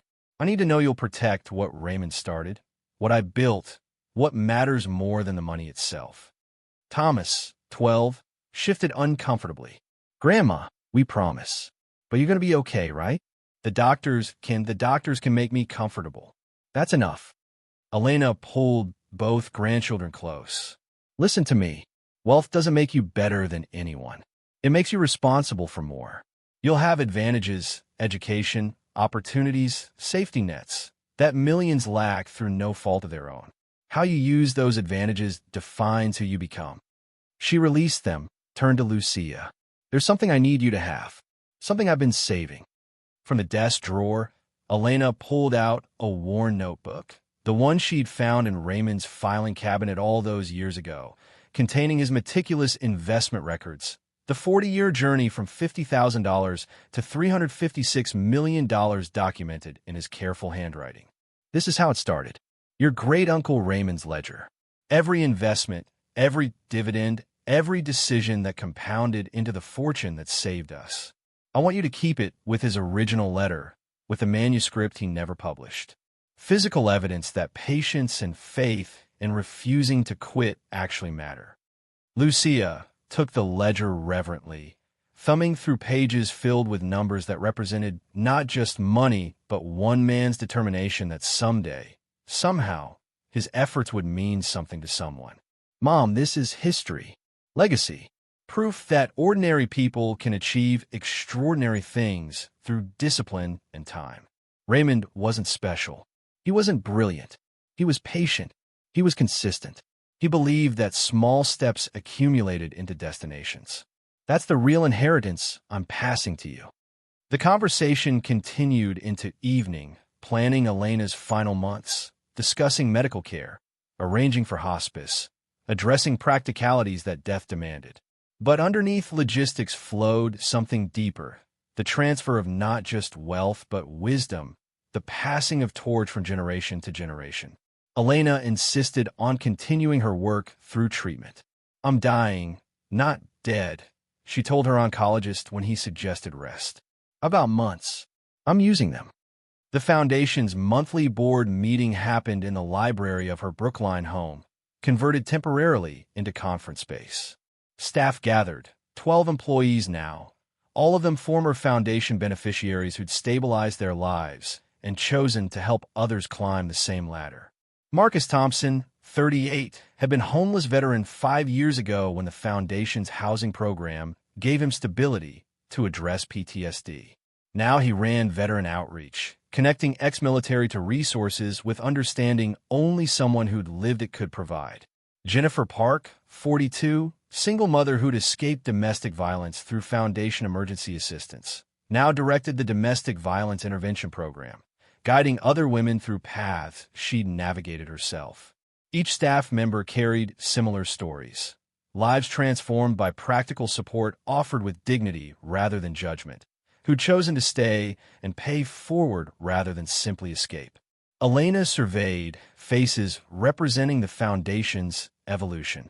I'm dying, she began without preamble. Pancreatic cancer, stage 4, months remaining. We need transition plan. Silence descended heavy. Jennifer's eyes filled. Marcus's jaw clenched. These people had built relationships beyond professional. They'd built family around shared understanding that poverty wasn't weakness, that everyone deserved help, that Elena's leadership had created space where broken people could rebuild. Lucia takes over as board chair. Michael continues advising. But I need something from all of you. Promise that you'll maintain the culture we built. Don't let this become bureaucratic.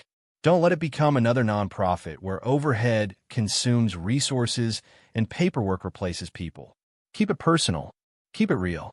Keep remembering that every application represents someone desperate, scared, hoping against hope that this time someone will see them as human deserving help. She paused, emotion threatening composure. I was that person. 35 years ago, I was evicted, homeless, convinced I'd failed at everything. Raymond saw me anyway, believed in me anyway, built something specifically to save me. Everything we do here honors that gift by extending it to people Raymond never met but would have helped if he could. Marcus spoke first. Elena, we won't let you down. The foundation will continue exactly as you built it. No. Elena's voice sharpened. Don't continue it exactly. Adapt it. Evolve it. The world changes. Poverty changes. What worked 5 years ago might not work 5 years from now. Stay nimble. Stay focused on outcomes, not processes. If something stops working, kill it. If something new emerges, try it. Don't preserve my methods as sacred. Preserve my principles, dignity, practicality, belief that everyone deserves chance to build futures. Jennifer raised her hand tentatively. What about expansion? We've had requests from other cities, Philadelphia, Chicago, Detroit, asking us to replicate the model there. Do we franchise? Do we support local organizations? Do we? Yes. Elena smiled despite pain medication making her drowsy. All of it. Expand everywhere we can effectively operate. But maintain quality. Better to help fewer people well than many people poorly. Raymond spent 40 years building resources so I could use them effectively. I've spent 35 years proving that investment compounds beyond money. You'll spend the next decades proving it compounds beyond me. The meeting continued another hour, addressing budget allocations, program outcomes, expansion strategies. But Elena's attention drifted, watching people she'd hired transform from beneficiaries to leaders, witnessing the ripple effect Raymond had initiated 75 years ago, with one screenplay sale continuing to expand in directions he couldn't have imagined. The writing center became Elena's refuge during treatment. Chemotherapy made her weak, radiation made her sick, but sitting at Raymond's original typewriter desk, fingers on keys he'd worn smooth through 4 decades of dedication, provided comfort beyond medicine. She'd started a final project, letters to each family member, to key foundation staff, to people who'd mattered along the journey. Not emails. Actual letters typed on the Royal Quiet Deluxe. Each keystroke requiring force that mechanical typewriters demanded. Each letter a physical artifact they could hold after she was gone. To Maya, she wrote, "My dearest Maya, you're 14, caught between childhood and adulthood, probably more interested in your phone than your grandmother's musings. But someday, maybe when you're 30 or 40 or facing your own mortality, these words might matter. You'll inherit wealth, not just money, access, education, opportunities that billions will never have. That privilege isn't your fault, but it is your responsibility. I watch you grow into someone kind, thoughtful, curious about the world. Don't lose that. Wealth can insulate you from reality, create bubble where poverty becomes abstract rather than visceral. Fight against that. Visit the foundation programs. Talk to families we serve. Understand that the only difference between you and them is circumstance, luck of birth, timing, the particular alchemy of when and where you arrived in the world. Your great-great-uncle Raymond believed in compound interest, that small amounts invested consistently over time accumulate into extraordinary results. That's true of money. It's also true of kindness, of effort, of showing up even when it's hard.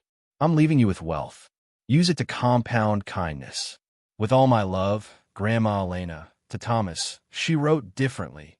He was younger, more literal, needed concrete guidance. Thomas, you're 12 and probably think 12-year-olds live forever. You don't. Nobody does. But the time we have matters in proportion to how we use it. You'll have money. A lot of it.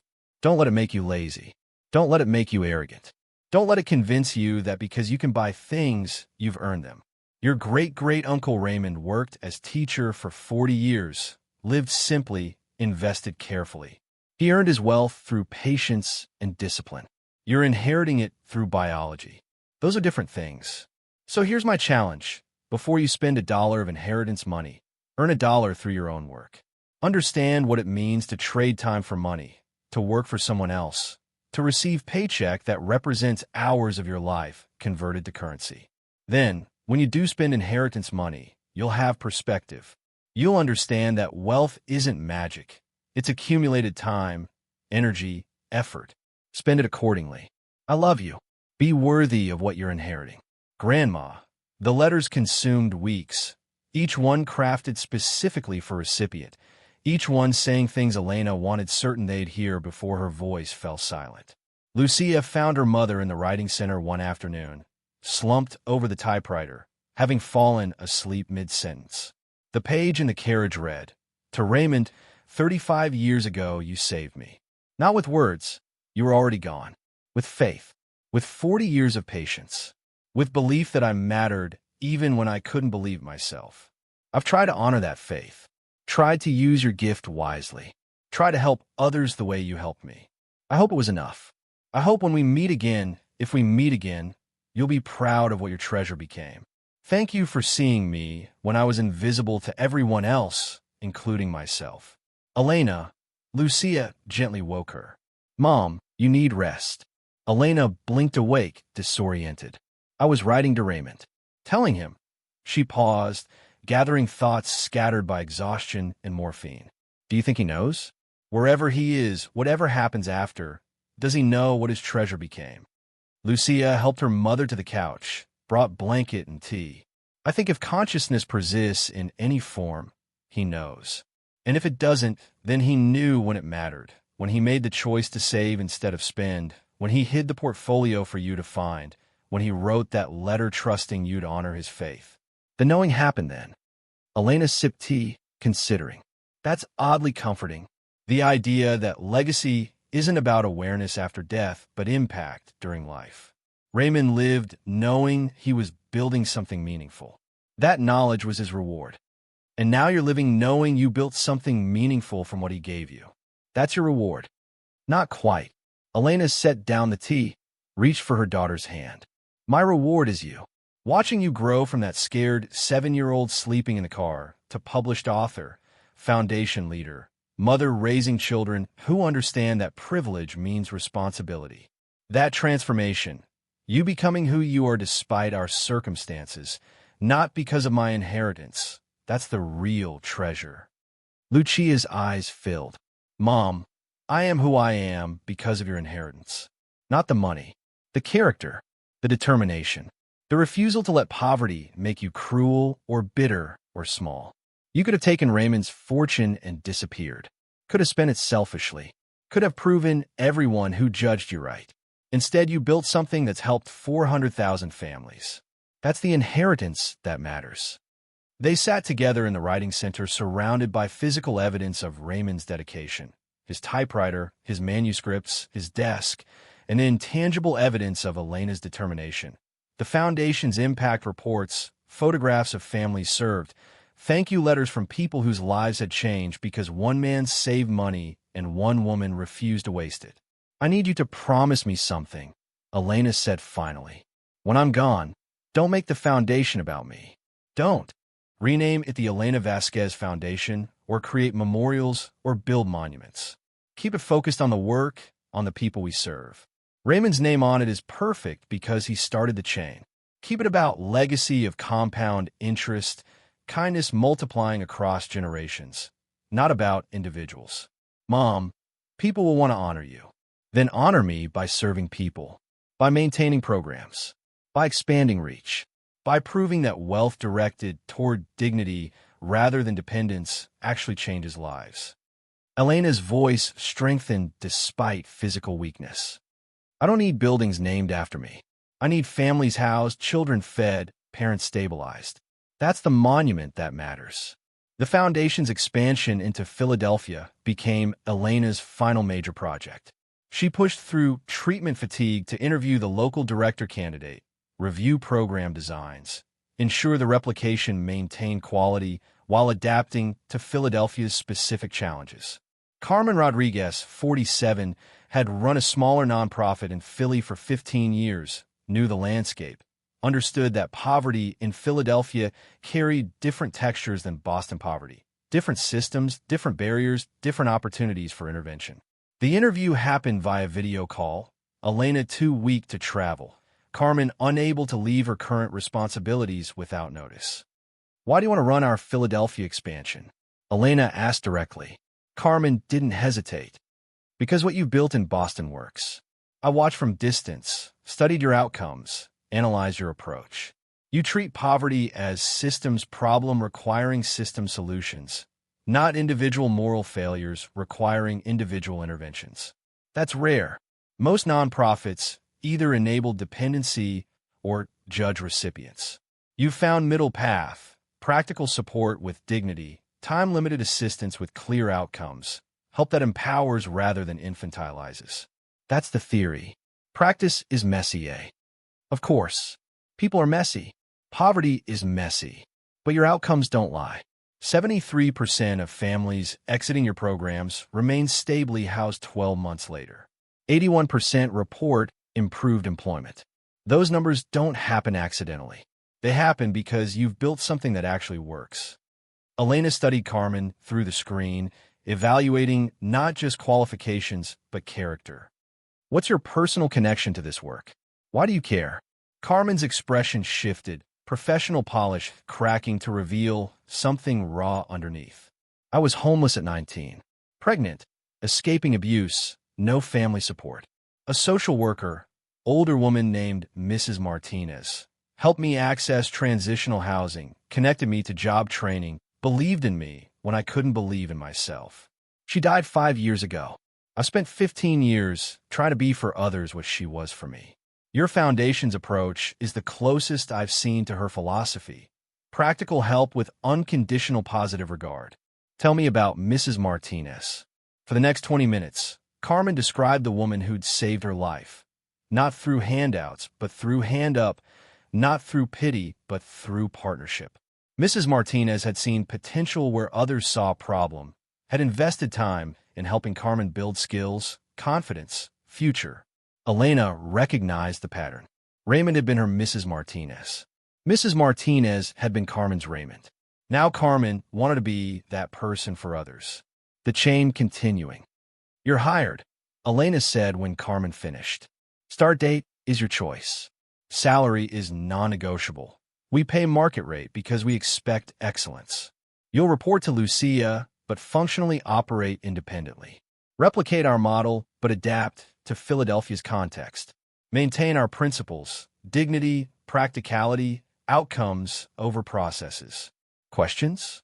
Carmen blinked, surprised. That's it? No committee review? No board approval? I'm dying. I don't have time for committees. I trust my instincts, and my instincts say you'll build something meaningful in Philadelphia. Do you accept? Yes. Absolutely yes. Good. Welcome to the team. Lucia will send paperwork. Build something Mrs. Martinez will be proud of. After disconnecting, Elena sat exhausted but satisfied. The Philadelphia expansion would happen. Carmen would extend the legacy into new territory. The ripple continued. Maya started volunteering at the foundation her grandmother built, motivated partially by genuine interest and partially by desire to spend time with Elena while time remained. She worked intake desk, meeting families as they arrived for appointments, processing applications, witnessing desperation up close. One afternoon, a woman arrived, 30-something, 7-year-old daughter, eviction notice in hand, face showing the particular exhaustion of mothers who'd fought too long with too little. Maya saw her grandmother in that woman, saw Lucia at 7 in the daughter, saw the pattern repeating. Poverty creating crisis, creating desperation, creating the moment when people reached out for help hoping someone would extend hand rather than judgment. She processed the application according to protocols her grandmother had established. Standard questions about income, family composition, housing history, immediate needs.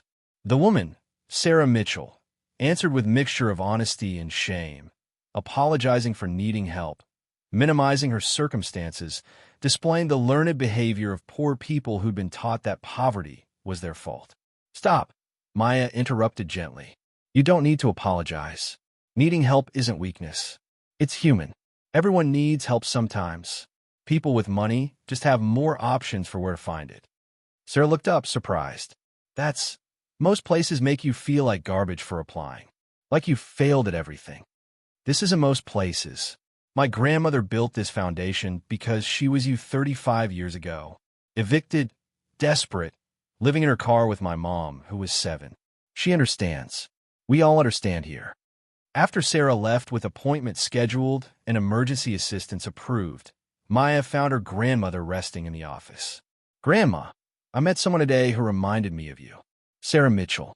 Evicted, daughter Lucia's age when you were homeless. Same look of exhaustion mixed with determination. Elena smiled weakly. Did you help her? Of course. But it made me realize something. You talk about Raymond's treasure like it was the money. But the real treasure was the pattern. Someone seeing you when you were invisible, believing in you when you couldn't believe in yourself, giving you what you needed to survive long enough to build something. Now we do that for others. The treasure isn't the money. It's the recognition that everyone matters, everyone deserves chance. You're beginning to understand, Elena said. The $356 million was tool. The real treasure was faith, Raymond's faith in me, my faith in people we serve, their faith in themselves once someone believes in them first. Money facilitates that faith, but faith is the thing itself. Maya sat on the couch beside her grandmother. I want to work here after college. Not because it's family business.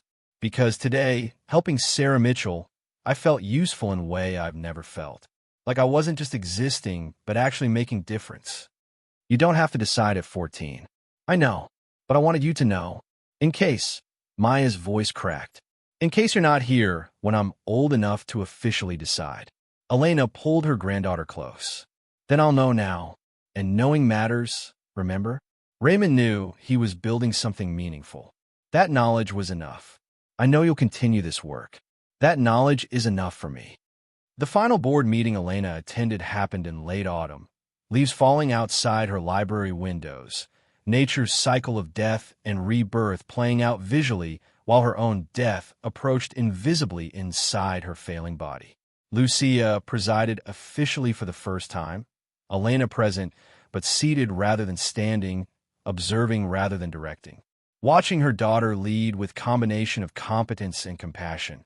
Seeing the foundation in capable hands, feeling the weight of responsibility lifting. The agenda covered routine items, budget approvals, program outcomes, expansion updates. But underneath routine flowed awareness that this was transition, that power was shifting, that Elena's era was ending and Lucia's beginning. During financial report, Sarah Morrison now, daughter of David, presented portfolio status. The original $356 million had grown substantially. Conservative investment strategy, steady market returns, and 35 years of compounding had increased the endowment to $1. $1 billion. The foundation's endowment is $600 million, Sarah explained. Elena's personal trust for Lucia and descendants is $300 million. The remaining $200 million is designated for expansion initiatives. Philadelphia is funded. We have capital available for Chicago, Detroit, and potentially 3 additional cities over the next decade. Elena listened to numbers that would have seemed impossible 35 years ago.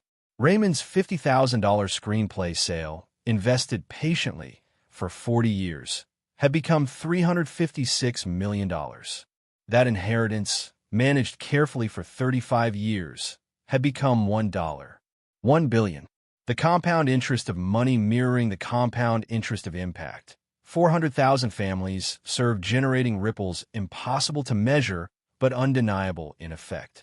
Michael raised concern that had been building. Are we growing too fast? Elena built Boston program carefully over decades. We're talking about 6 cities in 10 years. How do we maintain quality at that scale? Lucia responded thoughtfully. We don't replicate Boston's timeline. We replicate Boston's principles. Carmen in Philadelphia isn't starting from scratch. She's implementing proven model with established funding. Each city director will have autonomy to adapt to local context, but accountability to outcomes we've demonstrated work.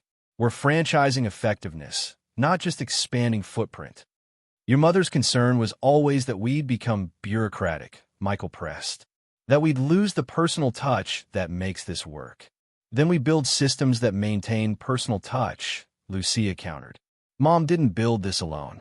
She hired people who'd experienced poverty, who understood viscerally what clients needed because they needed it themselves.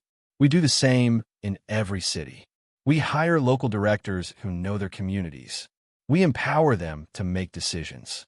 We judge them on outcomes, not processes. Elena watched the debate with satisfaction. This was exactly what successful transition looked like. Not everyone agreeing, but everyone engaging seriously with questions that mattered. Lucia was ready. The foundation was ready. She could let go. I have something to say. Elena interrupted weakly. All eyes turned. This is my last board meeting. I'm too sick to continue. Effective immediately, Lucia is chair. Michael is vice chair. Sarah Morrison continues as financial advisor. Marcus Thompson joins the board representing program staff. She paused, gathering strength.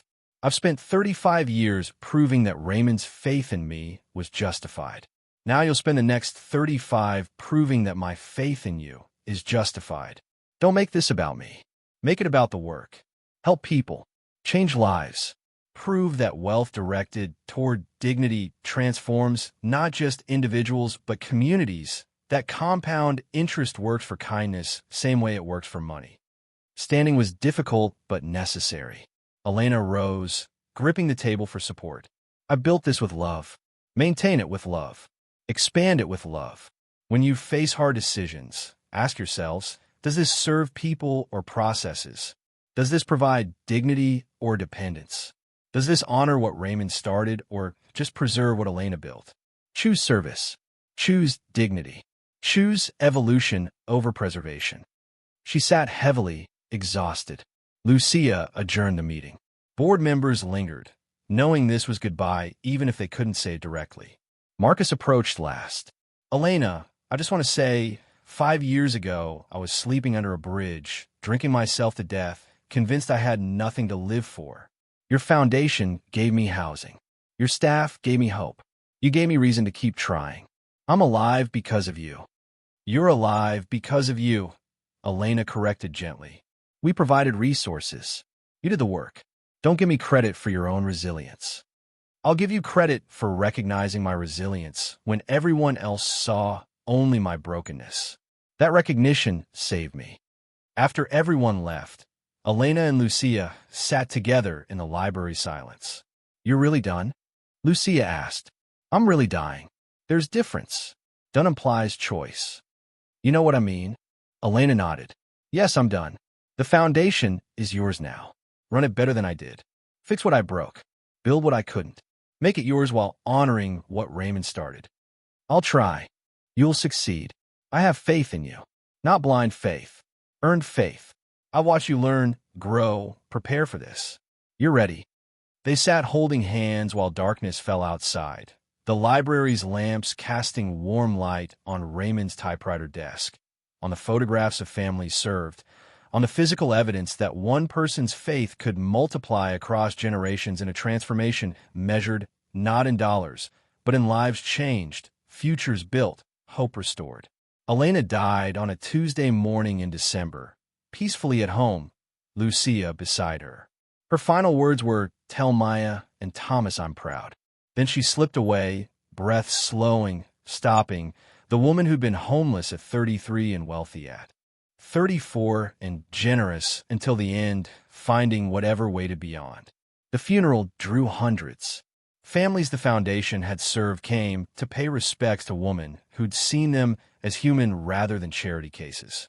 Staff came to honor leader who'd built organization around dignity. Foundation board members came to mourn friend and colleague. Gabriella came, genuine grief on her face for sister she'd fought then forgiven, proving that even damaged relationships could heal given enough time and effort. Lucia delivered the eulogy in the same church where Raymond's funeral had happened 35 years earlier. My mother inherited $356 million when I was 7. But the real inheritance wasn't money. It was belief that she deserved better than poverty, that trying mattered even when success seemed impossible, that one person's faith could change everything. She paused, composing herself. Uncle Raymond saved for 40 years to help one person. Through that person, 400,000 families received help. Through those families, countless children grew up with stability my mother never had as adult. That ripple effect, that's what inheritance means. Not money. Impact. Legacy. The belief that what we build outlasts us. The service continued with readings, music, remembrances from people whose lives Elena had touched. But the most powerful moment came from Sarah Mitchell, the woman Maya had helped at intake desk months earlier. Sarah approached the podium nervously, holding notes written on trembling paper. I never met Mrs. Vasquez personally, but 3 months ago, I was being evicted. I had my daughter, my fear, and one day left before we were homeless.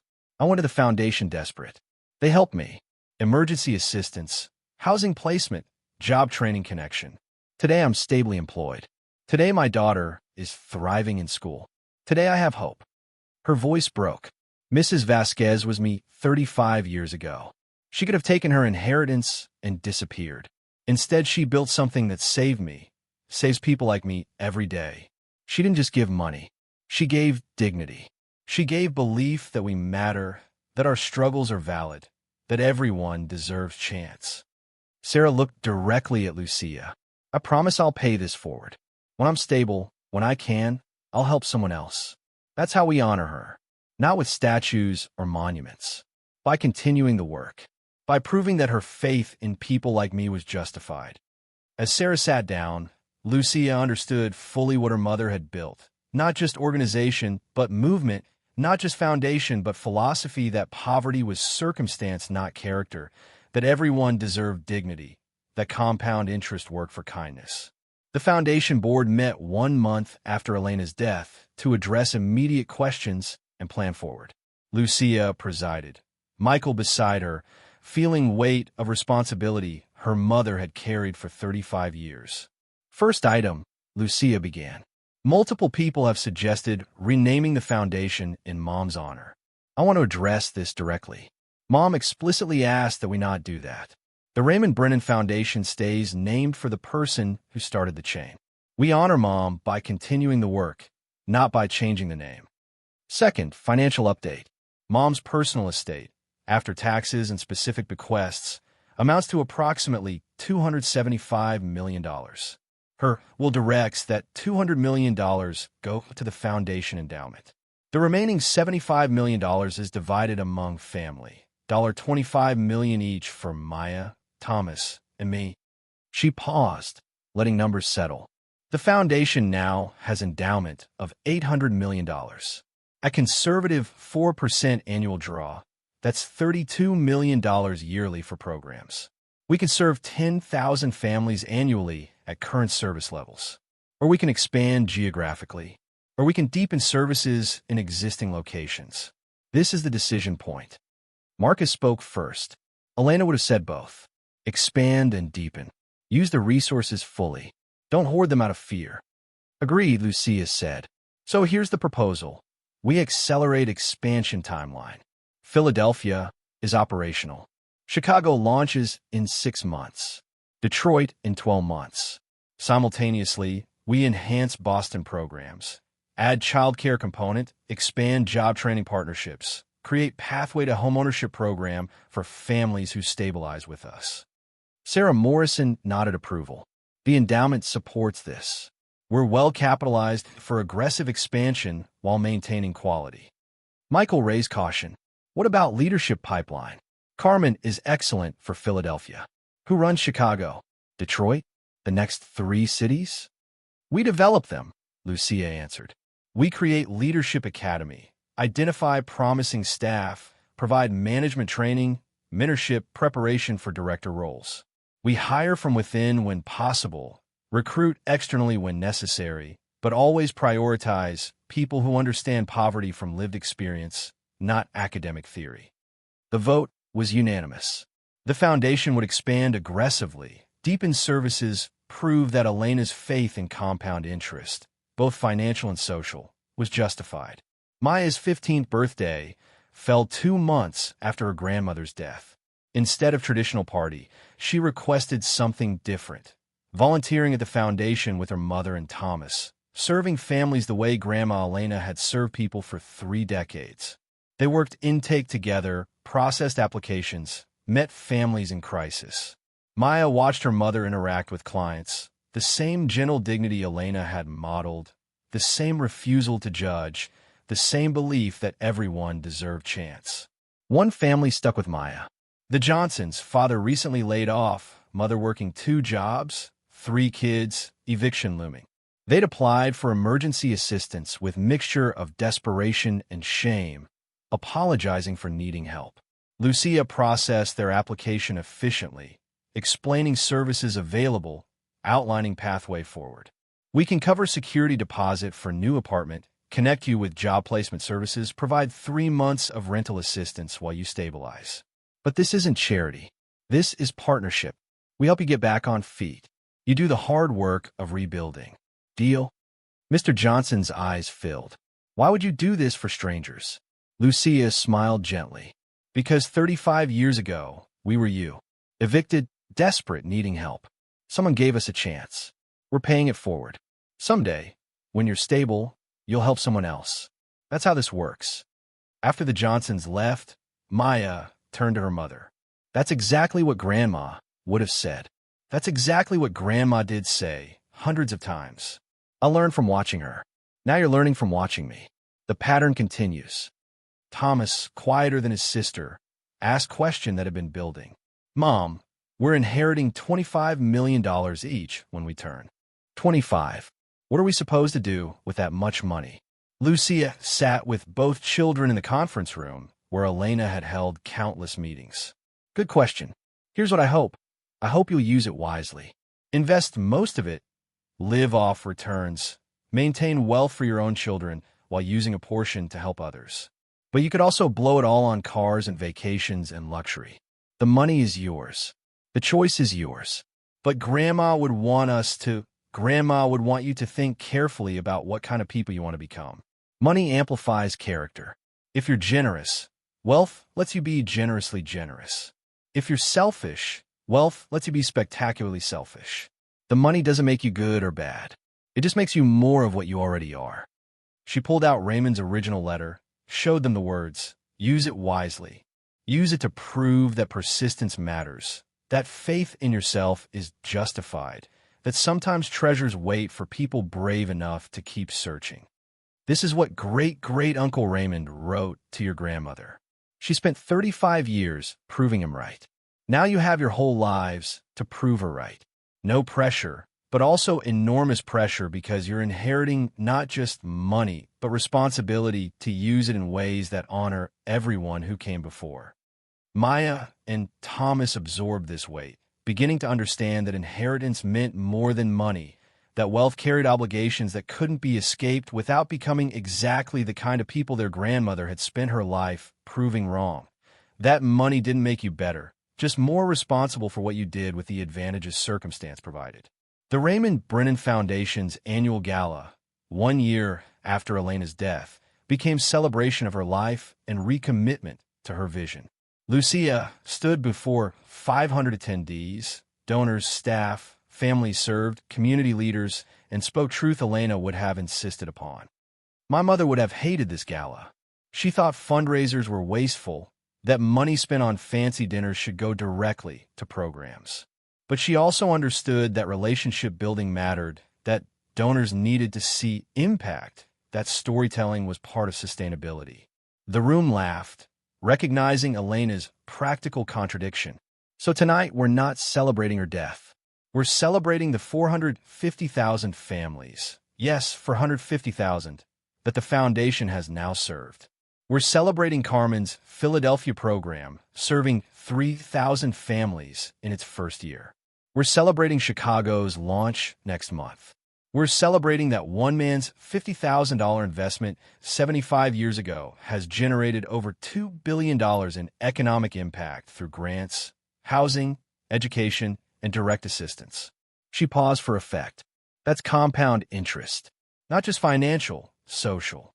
Raymond believed that small amounts, invested consistently over time, accumulate into extraordinary results. He was right about money. My mother proved he was also right about kindness, about faith, about the idea that helping one person creates ripples that extend farther than we can measure. The evening's program featured testimonials from families served, updates on program outcomes, announcement of Chicago expansion, and presentation of the first annual Elena Vasquez Award for Outstanding Service, going to Marcus Thompson for veteran outreach that had helped 1,200 former military members access housing and mental health services. Marcus accepted the award with characteristic humility. Elena saved my life. I'm just trying to save others the way she saved me. This award belongs to every veteran who's had courage to ask for help, to every staff member who provides it with dignity, to the woman whose faith in broken people proved we could rebuild. Near midnight, as the gala ended, Lucia found herself alone in the ballroom, looking at photographs of her mother displayed throughout. Elena at foundation opening, Elena with families served, Elena at her typewriter desk, Elena laughing with staff. Gabriella approached quietly. Your mother would have been proud. This is bigger, more impactful, more meaningful than anything she could have imagined when she found that portfolio. She imagined exactly this, Lucia corrected gently. She spent 35 years building toward it. Maybe not the scale, but definitely the impact. She knew that Raymond's treasure was meant to multiply beyond money. I'm sorry, Gabriella said suddenly, for fighting her, for the lawsuit, for treating her poverty as weakness. I lost 15 years with my sister because I couldn't accept that our uncle loved her more than me. He didn't love her more. He knew she needed it more. There's difference. Gabriella nodded. I understand that now. Too late, but I understand. They stood together in silence, two sisters joined by shared loss, separated by decades of different choices, connected ultimately by the woman whose death had reminded them that family mattered more than money, that relationships outlasted wealth, that the treasure Raymond had hidden in a typewriter desk had been meant to bring people together, not tear them apart. 5 years after Elena's death, the Raymond Brennan Foundation operated in 8 cities, served 15,000 families annually, employed 150 staff members, and had endowment of $1. $2 billion, generating $48 million yearly for programs. Lucia published a book about her mother's journey, about Raymond's original treasure, about how one screenplay sale in 1974 had compounded across 75 years in a transformation affecting millions. The book, titled The Typewriter's Treasure: How Faith Compounds Across Generations, became bestseller, with all proceeds donated to the foundation. Maya, now 19, studied social work at Boston University while interning at the foundation. Thomas, 17, worked summers at the Writing Center, teaching typing classes to kids who'd never used mechanical typewriters, connecting them to Raymond's legacy through actual physical keys requiring force and commitment. The foundation's impact was measurable now in ways that transcended anecdotes. Longitudinal studies showed that families served had 73% stable housing retention 5 years post-program, 81% improved employment outcomes, 92% improved food security. Children who'd received services showed higher educational attainment, lower juvenile justice involvement, better health outcomes. But statistics, while important for proving effectiveness, didn't capture the real impact. The Sarah Mitchells who went from desperate to stable, the Marcus Thompsons who went from homeless to helping others, the ripples extending outward from each act of dignity offered, each person seen as human deserving help rather than problem requiring solution. Elena's grave, next to Raymond's, bore simple inscription, Elena Marie Vasquez. 1991 to 2059, she honored the treasure by sharing it forward. Visitors came regularly. Families served, leaving flowers, staff leaving notes, strangers who'd heard the story leaving tokens of appreciation for women who'd proven that inheritance meant more than money, that wealth's purpose was enabling others to build the futures poverty made impossible. And in the foundation's headquarters, Raymond's typewriter desk remained on display behind glass, placard explaining its significance. In this desk, Raymond Brennan hid $356 million for his niece to find. In this desk's legacy, Elena Vasquez built a foundation that transformed 450,000 lives. In this desk's ongoing story, countless people continue discovering that treasures wait for those brave enough to keep searching, that persistence compounds into extraordinary results, that one person's faith can change everything. The compound interest of kindness, started by a rejected writer who saved money instead of spending it, continued by a homeless mother who shared wealth instead of hoarding it, extended by a foundation that treated poverty as circumstance instead of character. 75 years from screenplay sale to multi-billion-dollar impact. 3 generations from Raymond to Elena to Lucia to Maya and Thomas. 450,000 families from one man's faith that trying mattered. The treasure found the right people who honored it by sharing it forward, proving that some inheritances measure not in dollars, but in lives changed, futures built, hope restored, and faith that compound interest, both financial and social, accumulates into extraordinary results when invested with patience, discipline, and belief that everyone deserves a chance to build something meaningful. The chain continues. The ripple expands. The legacy compounds.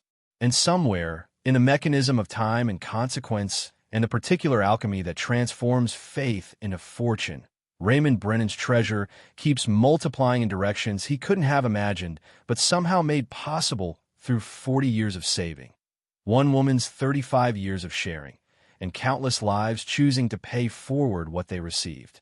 The end is never the end. It's just another beginning. Thank you so much for watching until the end.